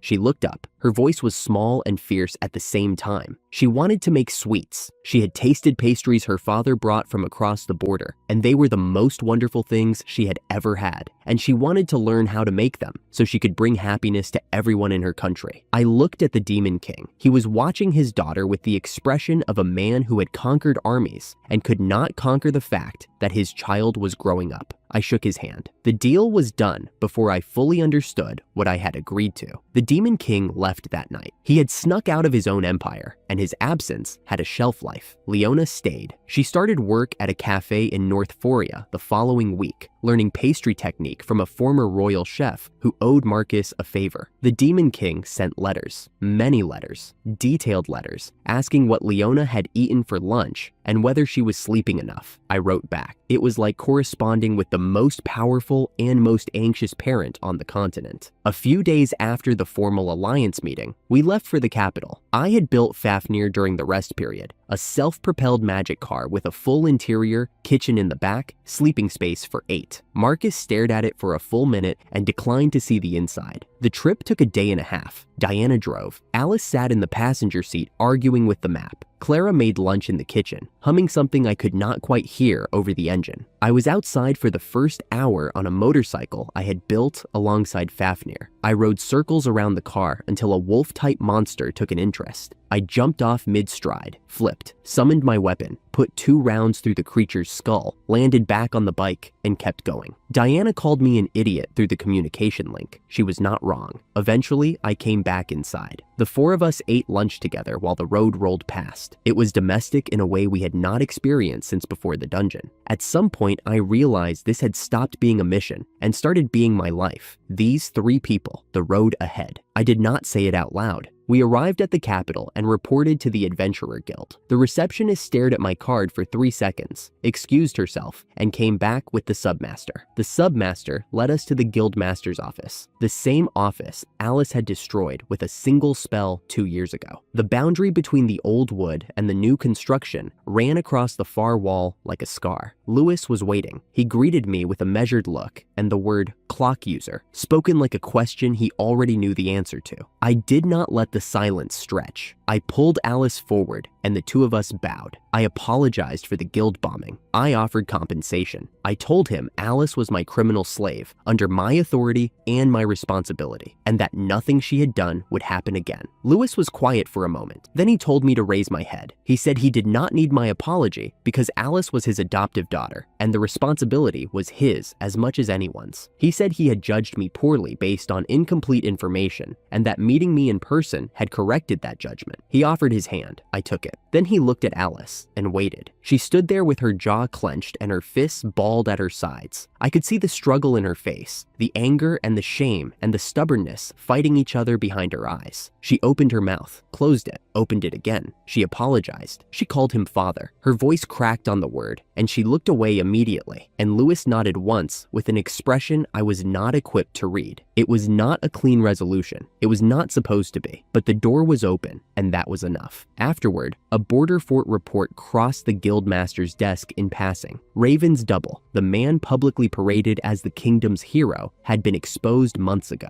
The real Raven had been shipped to the Eastern Front as a criminal slave. His collar was destroyed during a demon assault. He used his hero skill to flee. The demons did not pursue. A runaway slave with no identity, no allies, and a ruined face had nowhere to go. The administrative record listed him as deceased. No body recovered, no ceremony, just a line in a ledger. I read it twice. Then I set the paper down and moved on. There was nothing in that report I had not already earned the right to feel. Raven had been sentenced months ago. This was the receipt. Edmund met me the next afternoon at the guild. He warned me about the church faction at the ennoblement ceremony. Then I asked about my mother. His face changed. Serena had quit shortly after my conviction. He did not know where she had gone. I left immediately. My old house was occupied by strangers. I stood on the street I had grown up on, looking at windows that were no longer mine, and turned toward the slums. I activated clock perception. I was looking for the watch I had given her, a small piece I had made myself years ago, before the ceremony, before any of this. If she still had it, I would find the signal. The signal led me into an alley near the slum's edge. I followed it to a man crouching against a wall, thin, dirty. His clothes hung off him like they had been made for someone twice his size. He lunged at me before I recognized him. Roy, former guildmaster of the Craftsmen's Guild, the man who had kicked me out of his building with his own hands. He was screaming my name. He was swinging at my face with fists that had no power behind them. I caught his wrist and held him at arm's length while he raved. He blamed me for everything. His son Cole had taken over the palace clock repair after I was expelled. Cole replaced a specialized component with a standard part. The clock broke in 3 days. The investigation stripped the guild of state funding. Craftsmen resigned. The charter was revoked. Roy ended up here. He said the privilege hierarchy that valued skill holders over everyone else was unjust. And he was not entirely wrong about that part. His argument was a broken mirror of my own. He wanted the same thing I wanted. He had chosen predation instead of repair. I told him the difference. Tearing something down because it wronged you is not the same as building something better. He had never tried dialogue. He had never sought allies. He had decided the only answer was force, applied downward, against people weaker than him. He screamed that I was naive. Then Cole arrived. Roy's son came around the corner with half a dozen men behind him, former adventurers, armed. Cole told Roy not to kill me. I would sell better as a slave. They had done this before, he said. Job skill holders fetched a high price on the illegal market. I released Roy and stepped back. The fight lasted less than a minute. I generated my weapon, put rounds through 6 sets of kneecaps in rapid succession, then dropped Roy and Cole the same way. No fatal wounds, no excessive damage, just enough to ensure that none of them were going anywhere until the authorities arrived. Roy tried one more thing. He produced a hidden explosive. I shot his hand before he could arm it, caught the device, and dismantled it with clock operation in 3 seconds. I looked at him lying on the ground and felt something I did not expect. Not satisfaction, something older. I remembered what I had felt climbing out of the deep hole for the first time. The raw, directionless fury of a man the world had thrown away. Roy had felt that too. He had just aimed it at the wrong target. It did not save him. I paid a boy who had been watching from a doorway to run and fetch the police. He took the silver coin and bolted. The police came. I showed my card. They arrested Roy, Cole, and every one of their associates. The boy led me back to his home. He lived in a converted former church at the edge of the slums, a stone building with a small garden in the courtyard, better maintained than anything around it. He told me, while we walked, that a woman named Serena ran the place. She took care of the children who had nowhere else to go. He helped her by running errands and fetching the police when things got bad in the neighborhood. We reached the gate. A woman was kneeling in the garden, pulling weeds with her bare hands. The boy called out her name. She turned around, and I saw my mother. She was thinner. Her hands were rough, rougher than I remembered, rougher than they should have been. She was wearing a plain cotton dress that had been mended more than once, but her eyes were the same, warm and wide and slightly frantic, the way they always were when something surprised her. She saw me. She froze. Then she said my name, the childhood version, and she was running before the word was finished. She pulled me inside. She cried. She touched my hair, white now, and she thought it was from suffering, and I did not correct her. She asked where I had been. She apologized for not being there. She told me about leaving Edmund's mansion, coming home to find the house sold and me convicted, the months of shame that followed until a former nun at this church offered her shelter in exchange for helping with the children. She had built something here, not deliberately. My mother had never been strategic about anything in her life. She had simply found people who needed help and started helping. The orphans needed meals and someone to sit with them when the nights got loud. Serena provided all of it with the stubborn warmth that had always been her best and most reckless quality. I asked her what she wanted to do. She could come with me. I had a mansion in Northuria, resources, connections. I could take her out of this place today. She looked at the children sitting inside the church, then back at me. She said she was staying. She said she could not leave them. She made a small, ridiculous victory pose with her fist and told me she would do her best here. Her hands were cracked and calloused. I took one of them in mine and held it. I told her I was an adventurer now, a good one. I told her I would arrange support, money, supplies, whatever the orphanage needed. She would not have to do this alone anymore. She smiled at me with the expression of someone who had been waiting a long time to be found. The ennoblement ceremony took place on a morning that felt like it had been rehearsed by the weather itself. Clear sky, golden light through the throne room windows, knights lining both sides of the marble aisle like columns of polished steel. I had been in this room before. The last time, I had been wearing iron cuffs and a prisoner's shirt, kneeling on this same floor while a judge read charges I had not committed and a hero I had never wronged delivered testimony designed to bury me. The marble had been cold under my knees that day. It was cold now.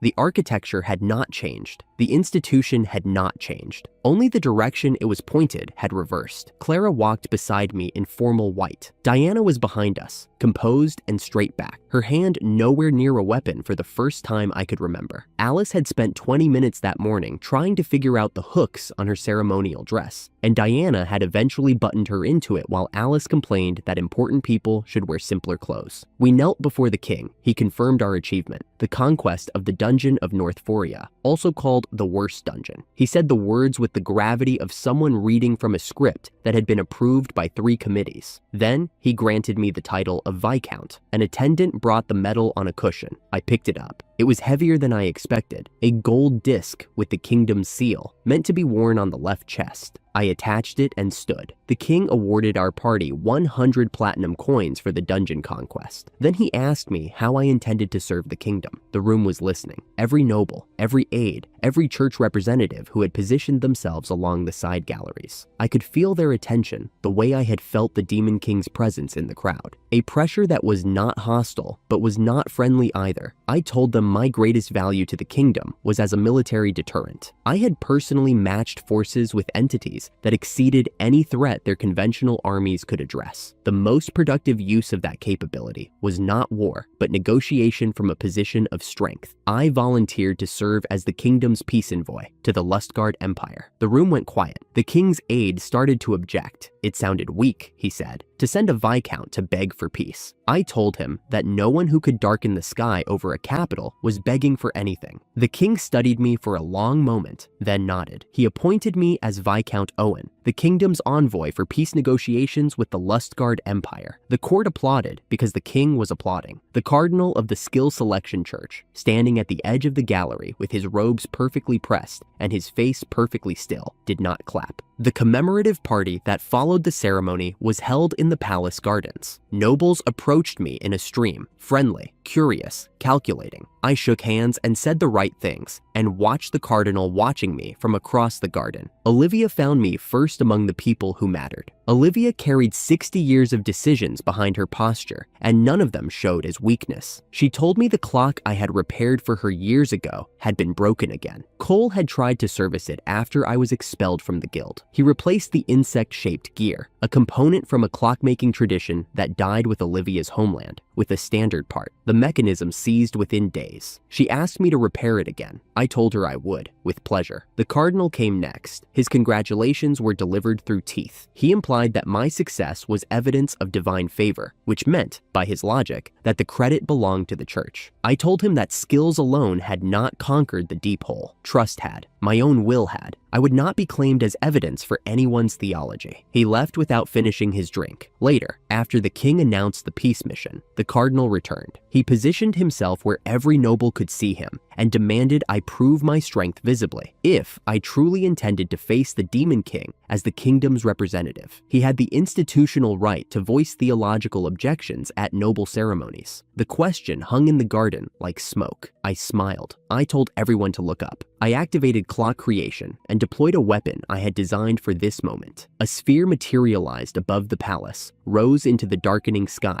and began releasing particles that drank the remaining light from the air. The ground went dark. The sky above the capital filled with a pale, luminous cloud, energy stored, waiting to fall. I explained in the same flat voice I used for clock repair that this weapon could burn the capital to ash if I chose not to cancel it. I asked the cardinal if he understood. He sat down in the nearest chair and did not speak again for the rest of the evening. I canceled the weapon. The light returned. Nobles who had been frozen mid-step resumed breathing. Someone refilled wine glasses with hands that were not entirely steady. I did not enjoy the moment. That is not accurate. I enjoyed it for exactly one breath, the silent breath between the darkness and the light, when every person in that garden understood what I was and what I could do and chose not to say a word. One breath. Then I set it down and moved on. There was work to do. 2 days later, I repaired Olivia's clock. The mechanism was more complex than anything I had worked on since the palace clock in my old life. 6 faces, each running a different timekeeping system, with a celestial globe on top that tracked the sun and moon. No one alive understood the damaged component except me, and I understood it not because I had been taught, but because my skill let me read the intention of a mechanism the way other people read handwriting. I fixed it. The 6 faces began to turn. The celestial globe rotated, slow and precise, catching the afternoon light. Olivia watched it move. Tears ran down her face without sound or ceremony, just the quiet overflow of a woman watching something she thought she had lost come back to life. She told me about her homeland. She had been a princess knight there, a woman who rode horses and fought monsters alongside adventurers, and was loved by her people, not because of her title, but because she showed up. The clock was a wedding gift from the country's finest craftsman, given to her when she married into the kingdom. It was supposed to mean that her people and she would always share the same time, no matter how far apart they were. Then the principality fell. The people scattered. The clock was the last piece. I listened. I did not interrupt. When she finished, I told her something I had been thinking about since Alice explained skill theory to me months ago. Skills have 2 components, the original effect and the faith effect, which expands based on what the user understands the skill to be. My skill was called Clock User. I had already used it to stop hunger, halt sleep, freeze aging in my own cells. If aging was a biological clock, and Alice had confirmed the theory, then I might eventually be able to reverse it, not immortality, but the body's clock could potentially be rewound. I told Olivia I could not promise it worked. I told her I would try when I returned from the Empire. She was silent for a long time.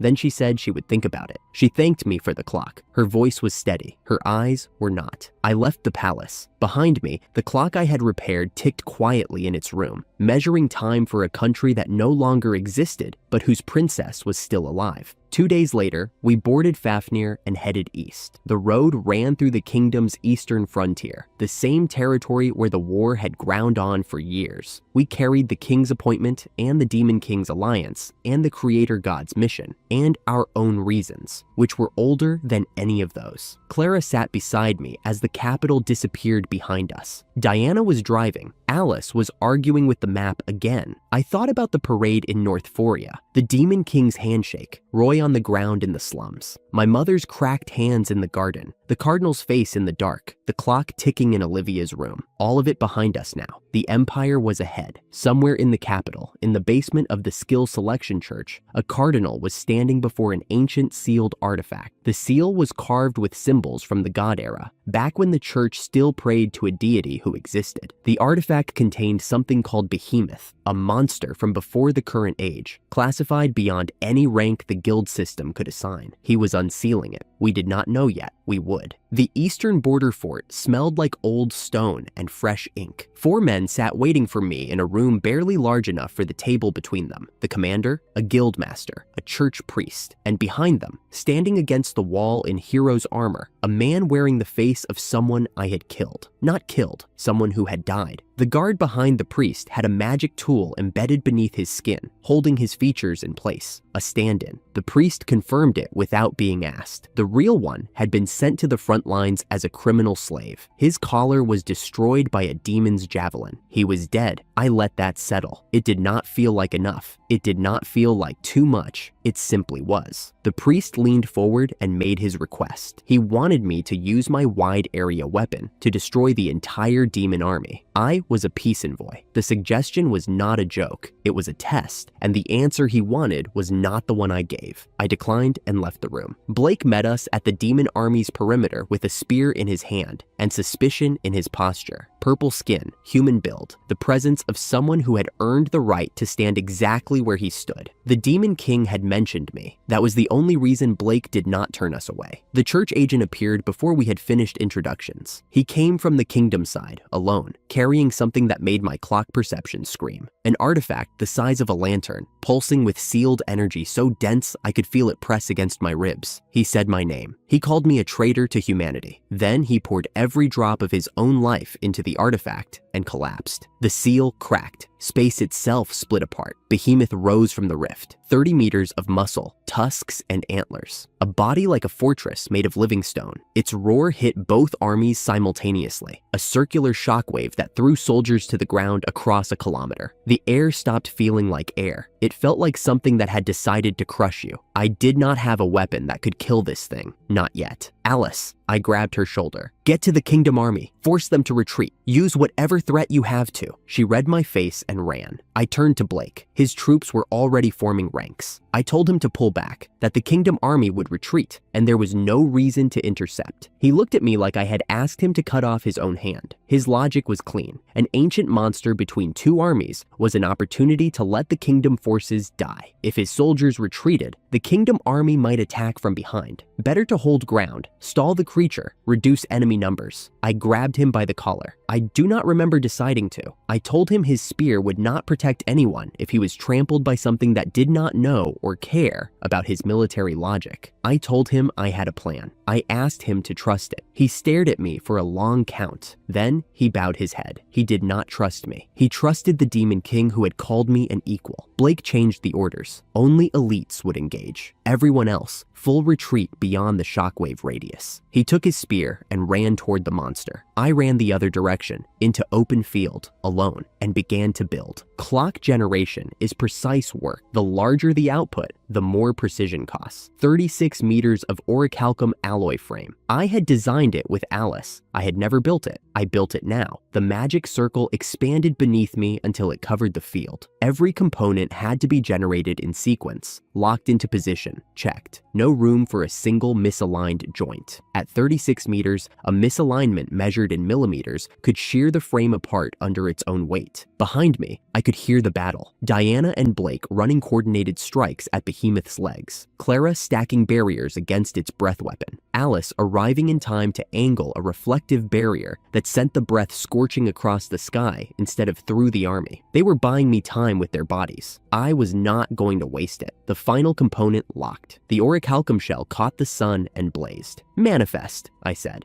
Deus ex magentica. I activated the armor, jumped into the control core, and felt the golem's body become mine. Every signal from my muscles, my nerves, my bones, translated through the system into 36 meters of motion. The load was enormous. I ignored it. 6 thrusters ignited on the back. The machine lifted, then flew. It crossed the distance to the battlefield in seconds, the wind from its passage nearly knocking my own party to the ground. I landed in front of Behemoth, and the air between us went silent for 1 heartbeat. I hit Behemoth in the neck with orichalcum claws and felt the impact travel through the entire frame. Again. Deep gashes that would have killed anything smaller. Behemoth generated a shockwave and pushed me back, then grew a shell of stone armor over its wounds. The cannon fired a collapsing pseudo-dungeon projectile that melted the rock armor and sent spatial fractures spiderwebbing through Behemoth's hide. It screamed and launched its own scales as armor-piercing projectiles. hundreds of them, a storm of bone-hard shrapnel. I dodged every one of them, reading each projectile's arc through the control system. Then I closed the gap and kicked it in the neck. The cervical vertebrae broke. Behemoth went down. Behemoth stood back up. Its mouth opened. Dark red energy gathered at the back of its throat, and I understood. The breath weapon, the one it had been saving, the one that would kill it too. It hesitated. In that pause, I saw everything I needed to see. An ancient creature calculating the cost of its own extinction and deciding it was worth the trade. I did not give it the chance. The magiantic nails configured into a single piercing point, burning with more compressed magic than the machine was designed to hold. I dove straight into the breath and threw it. The arm punched through Behemoth's skull. The furnaces overloaded. The world turned white. When the light cleared, more than 70% of Behemoth's body was gone. The right arm of the Deus Ex Magientica was gone with it. Both armies, watching from a distance, saw a steel giant trailing stars disappear into a pillar of light. Someone called it the meteor giant. I climbed out of the wreckage. Among the remains, a floating sphere of rock hung in the air. I reached out and tapped it. It cracked open. A small round creature fell into my hands, nearly spherical, covered in absurdly soft fur, with two stubby horns and red eyes that looked up at me with what I can only describe as indignation. It headbutted my palm. Through a kind of sound-based communication I could just barely follow, it explained. Behemoth had 9 lives. My attack had taken 8. This was the 9th. The creature had shed every scrap of its power and compressed itself into a form too small and weak to threaten anything. It was weaker than a goblin, barely stronger than a cat. It was, essentially, surrendering by becoming adorable. Clara arrived at a run, saw the creature, and her face did something I had never seen it do at that speed. She scooped it up and held it against her chest. It made a small sound that might have been protest and might have been contentment. I named it Pepe, after the thing it used to be. Clara called it Pepe. It did not like the name. It did not protest because it understood what happens to prisoners who complain. Days later, traveling with Blake toward the Demon King's capital, we stopped at a frontier village whose chief asked for help. Escaped kingdom slaves had turned bandit in the borderlands, led by a man whose face was too damaged to identify.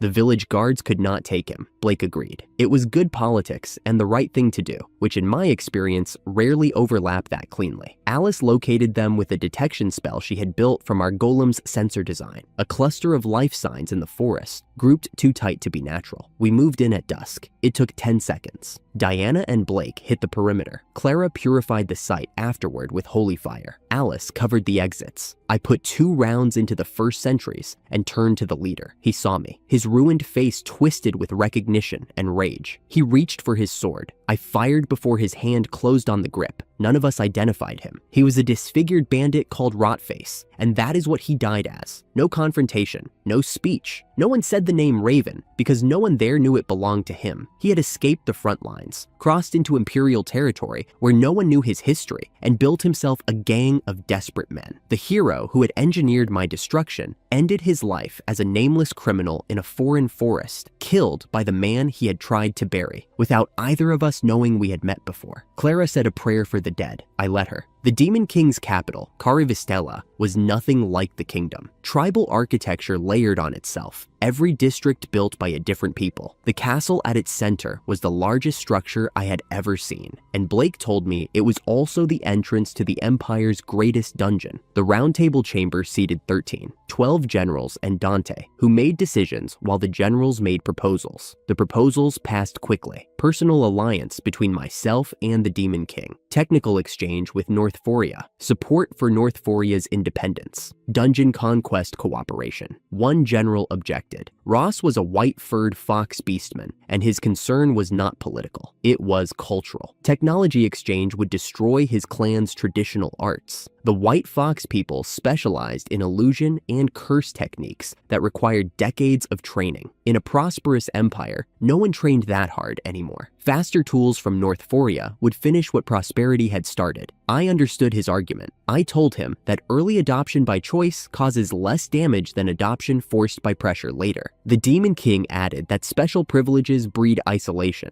A culture preserved by decree becomes hollow. Ross withdrew his objection. The proposals passed. That evening, Ross took me to his grandmother's shop, the same shop I had glanced into when we first walked through the capital, selling traditional crafts that had once been genuine magical tools. His grandmother was a small, white-furred woman with sharp eyes and no patience for sentiment. She scolded Ross before he finished explaining why he was there. His request to the Demon King had been denied, and she told him his thinking was wrong. "What you inherited is not the form," she said. "It is the intention of the people who decided how those forms came to be. Forms change. Intentions persist." She demonstrated a curse technique on me, a faint pulse of magic, barely anything, and I lost my balance completely. She explained that the White Fox arts worked by stimulating inner sensations from outside. The target's own body did the rest. It used almost no power. It could affect someone far stronger than the caster. In her youth, the training methods had been harsh. She had resented them, but those methods had been necessary, and they had been kind in their own way, because they let those who were not suited choose a different path early. She had changed the methods to fit the times. The art survived because she carried the intention forward, not the form. Ross stood there, hearing something his grandmother had been trying to tell him for years. He turned to me. I told him that even if the name White Fox disappeared, the things she had passed to him would not vanish. Something like a soul would remain. I asked if he could trust me to help preserve that. He hesitated. Then he took my hand. The pipe organ was the largest instrument I had ever seen. Over 30,000 pipes, the tallest, nearly 20 meters, the wind supply, the sliders, the stops, all built from magic tools so advanced I could not have reproduced them. And it was silent. It had been silent for centuries. I began examining it the way I examine anything, part by part, mechanism by mechanism.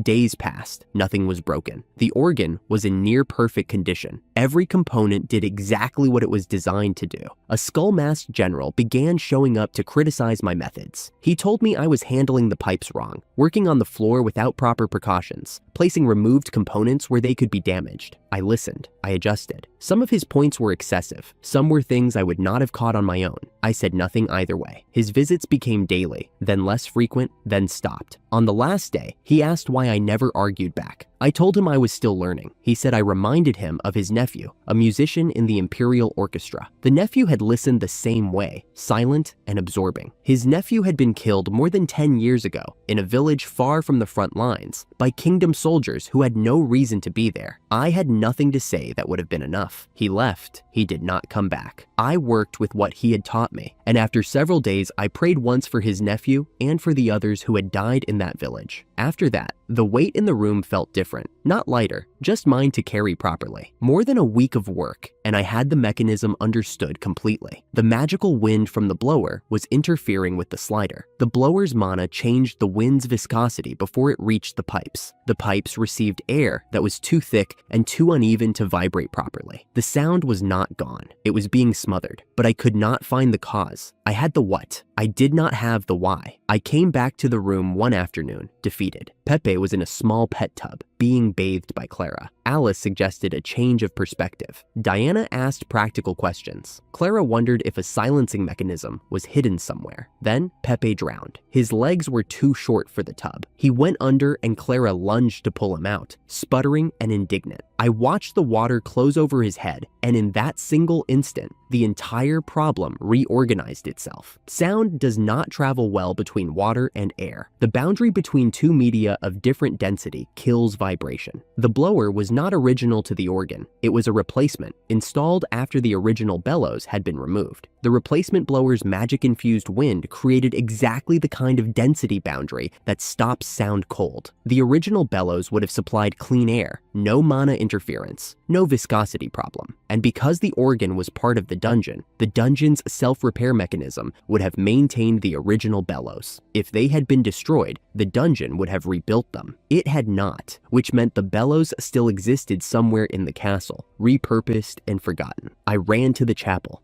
Dante ordered a search. The bellows were found in an old forge, cataloged but long forgotten. They had been moved during a resource shortage decades ago to boost iron production. A magic-powered blower had replaced them, and over time, the connection between the organ's silence and the missing bellows had been lost. Each year, slightly less sound, until one day there was none at all. The bellows were restored. The 12 generals gathered in the chapel. Clara, Alice, Diana, Pepe, and I stood beside the organ. Dante sat at the keys. He had never played before. The Demon King skill carried the inherited ability. His hands found the keys and the chapel filled with sound for the first time in centuries. It was not what I expected. The music was enormous and gentle at the same time, the kind of sound that makes you feel like a building is breathing. 30,000 pipes speaking together. I had spent weeks learning the mechanism of every one of them, and hearing them work was something else entirely. The music ended. Everyone applauded. Then the stained glass behind the organ shuddered. The light in the colored panes dimmed, and the glass transformed into a dark void. The dungeon entrance. Open. Dante shook my hand. The craftsman who had fixed clocks had just opened a door no one else in the Empire could unlock, using a problem that a drowning sheep had solved. I grabbed Pepe, who did not have the legs to make the jump, and looked at my party. Clara nodded. Alice grinned. Diana confirmed supplies for a month. We jumped. The staircase went down. That was all it did. No branching corridors, no side chambers, no monster dens carved into the walls. Just a single clean spiral, polished stone underfoot. Every step exactly the same depth and the same width. The kind of craftsmanship that does not happen by accident. Someone had designed this descent the way I would design the inside of a clock tower, and I understood that comparison well enough to be unsettled by it. We walked for what felt like half an hour. Nothing attacked us. Nothing moved in the dark below. The silence was so complete that I could hear Pepe breathing inside Alice's robe, tiny wet exhales against the fabric. Diana kept her hand on her sword. Clara walked at my left, her staff held low. Alice was behind us, quiet for once. I had been in 2 dungeons before this. The deep hole had tried to kill us from the first corridor. The Judgment God's lair had sent wave after wave of constructs before we ever reached a living enemy. This dungeon sent nothing. It did not need to test us. Whatever was at the bottom already knew what we were, and it had decided that nothing between us and it was worth the effort. That was worse. No traps, Diana said. Not a question, an observation. No monsters, Alice added. She had noticed too.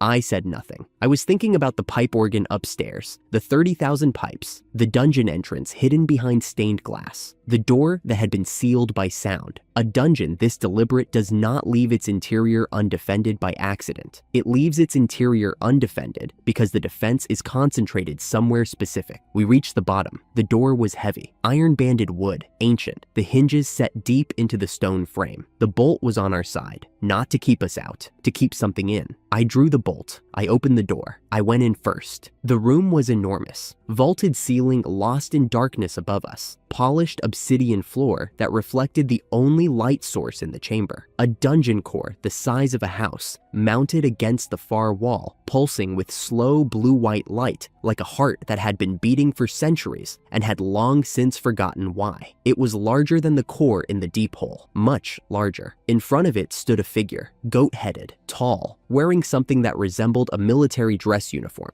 Dark fabric with precise lines, as though the creature had studied human authority and replicated its outward form without understanding the substance. Its eyes were calm. Its posture was still. It had been waiting for us. It did not introduce itself. It did not need to. I had been told about 4 rogue gods by the creator god, and this was one of them, the demon god, the architect of the dungeon we were standing in, the reason the demon king skill existed at all. It spoke, not to threaten, not to posture. It asked a question, and the question was genuine. Why? It wanted to know, did we refuse to be ruled? We were already ruled by kings, by laws, by systems we had not chosen, by the natural limits of our own bodies. Why then did we reject a perfect ruler whose decisions would be optimal, whose governance would eliminate war, whose management of humanity would ensure that no life was wasted on a task it was not suited for? Diana answered first. She told it that no single authority could make every person happy. That rule, without consent, was tyranny dressed in good intentions. Alice told it she would want to punch the god who tried. Clara asked whether people would ever accept oppression, even if it called itself protection. She did not think they would. I let them speak. They were saying what I believed, and they were saying it well. But the demon god was not listening to them. It was watching me, waiting for my answer. So I gave it one. I told it that conflict was not the disease it thought it was. That struggle was how people discovered what they were made of. That the desire to fight for something, to fail at something, to choose wrong and learn from it, was not a flaw in the design. It was the design.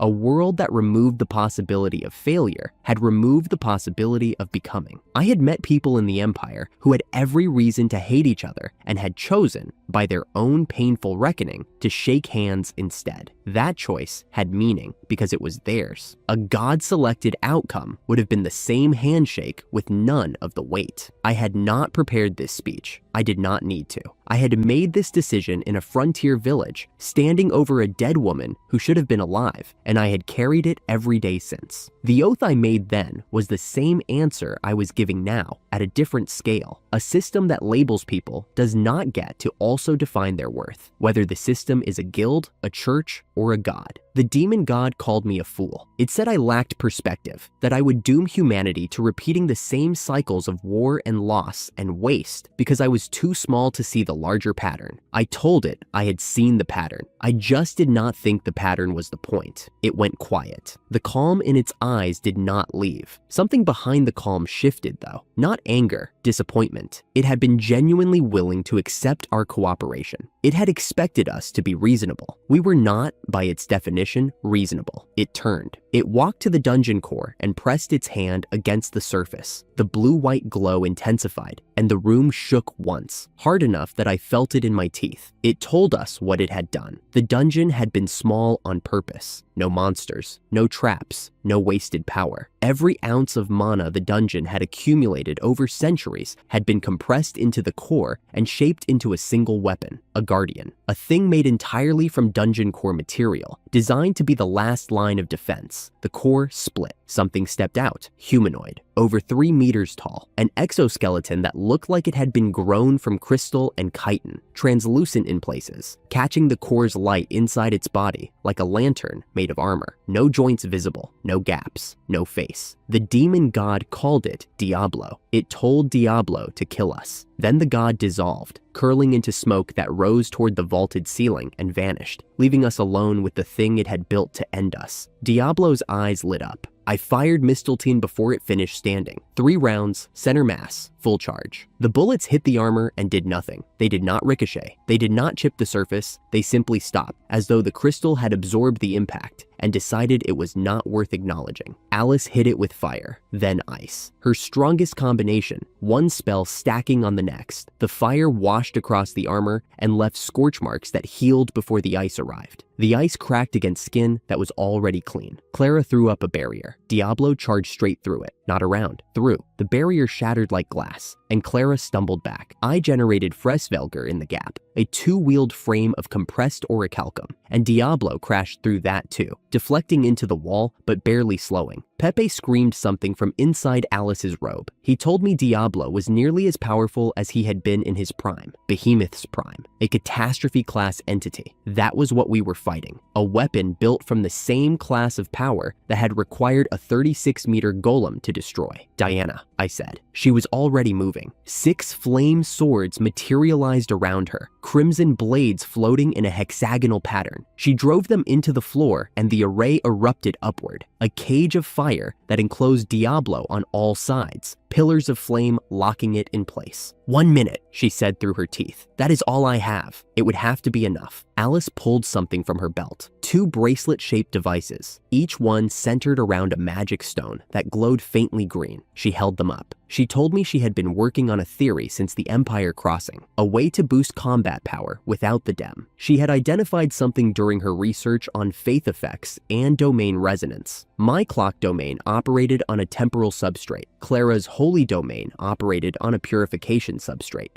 Both had the same origin point, the creator god's architecture. They were not just compatible, they were complementary. 2 halves of an expression that had never been spoken at full volume. She called the devices unison game controllers. She said the theory was 90% complete. The remaining 10%, she said with a grin that was half nervous and half Alice, could be covered by our love. I did not have time to argue. Diana's cage was already cracking. Fire bled from the joints where Diablo was pressing outward. Alice locked one bracelet onto my left wrist. The other went on to Clara's right. She positioned us. Me on the right, Clara on the left. Arms extended forward so the magic stones faced each other. The gems aligned. Something hummed between them, a vibration I felt in the bones of my forearm. Clara looked at me. She did not look uncertain. She looked like she had been waiting to do this since the day she walked into the darkness inside my head and refused to leave. Alice told us the activation phrase. We were supposed to say it together, matching our breathing. She said the words once so we would know them. Diana shouted. The cage was failing. Diablo's arm punched through a pillar of fire. The flames scattered. Clara and I spoke at the same time. The light that came from the bracelets was not white and not gold. It was two colors at once, layered on top of each other. The same double-colored light that had surrounded me at my skill ceremony 10 years ago. The creator god's signature. The church had called it a punchline. The demon god had called it an enemy. Standing in that chamber, with Clara's hand mirroring mine and the light pouring through both of us, I understood what it actually was. It was an answer. The fusion was not what I expected. I did not lose myself. I did not disappear. But the edges of where I ended and Clara began went soft, then vanished. I could feel her precision and her certainty running alongside mine, the way two clock hands share the same axle but sweep different arcs. Her holy field saturated my time domain. My temporal mechanics gave her power something it had never had: direction, aim, purpose measured in fractions of a second. We were neither of us. We were both. Alice stared. Then she grinned so wide it split her face. She named us. Not Ethan, not Clara, Starlight. I knew how to fight. The knowledge was not mine and was not hers. It existed in the fusion itself, an understanding that had been waiting in the resonance Alice had identified, dormant until someone was desperate enough to bridge the gap. The weapon in my hand was a hammer the size of my body. It felt like holding nothing. Diablo broke through the remains of Diana's cage and charged. I caught it with one arm, its full mass, its full speed, 3 meters of crystalline war machine throwing everything it had into a body slam that should have turned me into paste. My palm hit its chest and the charge stopped. The floor cracked beneath my feet, but I did not move. I kicked it. Diablo flew across the chamber and hit the far wall. Stone shattered. I followed. The hammer came down. The first strike shattered the armor across its left shoulder. Pieces of crystal scattered like broken glass. The armor began regenerating immediately, the pieces crawling back toward the wound, but I was already swinging again. The second strike hit the same point before the repair was half done. Diablo tried to move, fast, very fast. Attacks from every angle, its limbs blurring as it circled and struck and circled again. I tracked every movement, not because I was faster, because I could feel time, not as a concept, as a texture. Every motion Diablo made left a ripple, and the ripples told me where the next motion would be. I caught its arm mid-swing, twisted, slammed it to the floor, bent the joint in the leg until the knee went the wrong direction. Diablo knelt, not by choice. The hammer's head shifted. A jet nozzle opened at the base. I lifted the weapon overhead, spinning it with thruster power, the mass concentrating at the striking edge until the air screamed. I brought it down. The impact cratered the floor. Diablo's chest collapsed inward. The crystal shattered across its torso, pieces flying in every direction, the core light inside its body flickering. Then it began to regenerate. Slower this time, damaged, missing pieces that had scattered too far to reclaim, but regenerating. The crystal crawled back into place. The chest reformed. The shattered joint straightened, and the light behind my eyes dimmed. The fusion was ending. I could feel it. The bridge between our domains contracting, the resonance narrowing. Alice's device had a duration limit, and we had reached it. The golden light flickered. Clara's presence began to separate from mine, pulling apart like fingers unclenching. We came apart. I was me again. Ethan, on my knees on the obsidian floor, breathing hard enough that my vision pulsed. Clara was beside me, on her hands and knees, her staff on the ground between us. Both bracelets were dark. The magic stones had cracked. Across the chamber, Diablo was standing up. Diana hit it with everything she had left. Flame swords, firewalls, direct strikes at every joint she could reach. Alice layered element magic on top. Clara threw Sanctuary into the mix, the holy field slowing Diablo's regeneration enough that the damage accumulated for a few seconds before repairing. It was not enough. Diablo was smaller now, its regeneration burning mass to rebuild. It had lost a full size from what it was before Starlight hit it, but it was still moving, still standing, still coming. I had one option left. I activated the AOC. The orichalcum armor locked around my body. Every reactor in the system connected to a single barrel. Flamberge, full charge. The problem was time. Full charge was not instant. I needed seconds of absolute stillness while the reactors cycled up and the barrel reached saturation. Seconds during which I could not move, could not dodge, could not do anything except stand there and wait for the weapon to be ready. Diana and Clara were already on it. Diana's flame walls went up in overlapping layers. Clara deployed her barrier and poured Sanctuary through it, the holy field eating into Diablo's regeneration cycle. Alice threw Master Element, every type of magic she had, stacking damage and interference. Diablo pushed, the restraints held. Then, one foot found purchase. It pressed against the obsidian floor and the stone groaned. The foot anchored. Diablo began shoving through the layers, Diana's fire splitting, Clara's barrier cracking. "It is breaking free!" Diana shouted. 2 seconds. I needed 2 more seconds. Diablo's other foot planted. The firewall tore. It was going to stand up. It was going to charge me. In 2 seconds, I would fire. Or, in 2 seconds, I would be dead. Alice looked down. Pepe was sitting on the floor next to her, apparently evaluating the situation with the grave intensity of a creature who had once been the most destructive monster on the continent, and was currently the size of a cantaloupe. Alice kicked him, not hard, not cruelly. She aimed, the way a striker aims a ball into the far corner of the net. Pepe sailed through the air in a perfect arc, a small, round, white fluff ball trailing an indignant scream, and landed directly on Diablo's anchoring foot. Pepe weighed more than he looked. He weighed considerably more than he looked, because he was, technically, behemoth. 9 lives or not, the mass of a catastrophe-class creature does not vanish simply because the body has shrunk. It compresses. Diablo's foot shifted. The floor contact broke. The anchor that had been holding its entire push-through collapsed. 3 meters of crystalline weapon, already weakened, already missing mass, already fighting 4 separate attacks from every direction, fell. Diablo went down. I fired. The barrel released. The beam was not light, and it was not fire. It was a dark line, a seam in the air, where time itself compressed to a point too dense for matter to survive. The beam crossed the chamber in the space between heartbeats. It hit Diablo at center mass. The chamber went white, then dark, then silent. Where Diablo had been, there was nothing. Not rubble, not residue, not fragments of crystal catching the core's glow. Nothing. The floor was scorched in a line. The walls behind the impact point had a channel burned into them.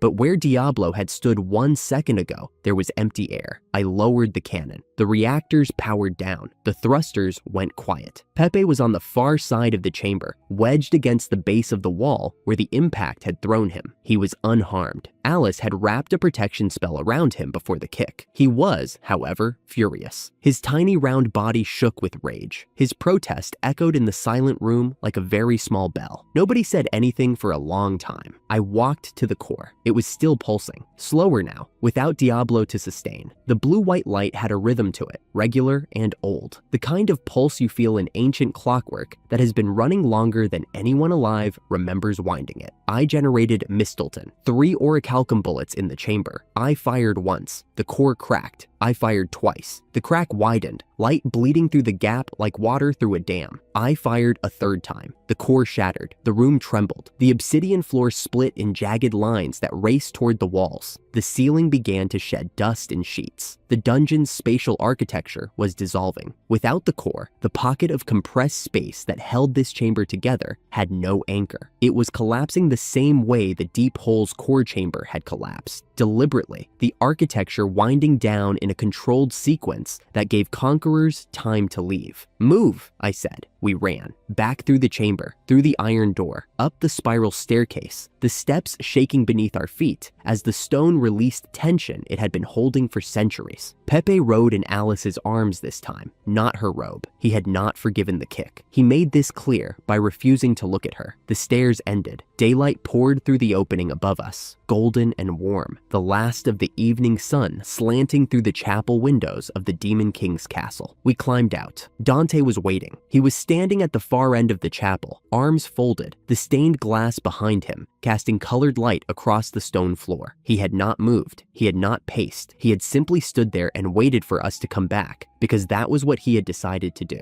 And Dante did not deviate from what he had decided. He looked at us, 4 people and one extremely angry small creature, smoke in our clothes, dust in our hair, Clara leaning on her staff, Diana with a burn on her forearm she had not bothered to mention, Alice cradling Pepe like a peace offering, me with the AOC still locked around my body, the cannon barrel cooling at my side. He asked if it was over. I told him it was over. He was quiet for a moment. Then he asked about Leona. I told him Leona was fine. She was probably at the cafe in North Foria, practicing a new pastry recipe, worrying about nothing more dangerous than whether the cream would set. His daughter's dream was 1/3 safer than it had been this morning. The Demon King skill anchor inside this dungeon was gone. 1 of 3 destroyed. The curse that would have passed to Leona when Dante died had 1 fewer root. Dante nodded. He did not smile. He did not celebrate. He nodded the way a man nods when the thing he has been carrying for years gets lighter by a measure he can feel but cannot yet trust. We debriefed. Blake joined from the outer hall, and the 5 of us stood in the chapel while the last light moved across the floor, and I told them what was at the bottom. The demon god, its argument, its weapon, Starlight, Pepe, the cannon, the empty space where Diablo had been. Blake asked how big the weapon was. Diana told him it was over 3 meters. Blake asked how big the cannon blast was. Alice told him it burned a channel through the floor and both walls. Blake was quiet after that. Dante shook my hand. It was the second time. The first had been before we jumped. This one was different. This one was the handshake of a father who had been told his daughter's future was better than it had been when the sun came up. I stepped outside. The sun was setting over the empire. The landscape stretched east, ridgelines and forest canopy painted in gold and copper by the dying light. Somewhere beyond that horizon were 2 more dungeons, the Dragon's Nest, the Night Country across the sea, 2 more gods, 2 more cores. The skill selection church, still standing, still labeling children on the day they came into the world, still deciding who was worth something and who was not. The mission was not finished. It would not be finished for a long time, but this part was done. I stood on the terrace and let the evening air settle against my skin. My hands ached from the cannon's recoil. My legs were shaking from the fusion's aftermath. Clara's presence still echoed faintly in my chest, a warmth that the Unison controller had connected and that the device's failure had not entirely severed. I would feel that for a while. I thought about the path, all of it. The guild door closing behind me, the workshop where I had fixed clocks alone for 2 years, the courtroom where Maria had looked at me and chosen the safe lie, the frontier where they had dangled me over the edge and let go,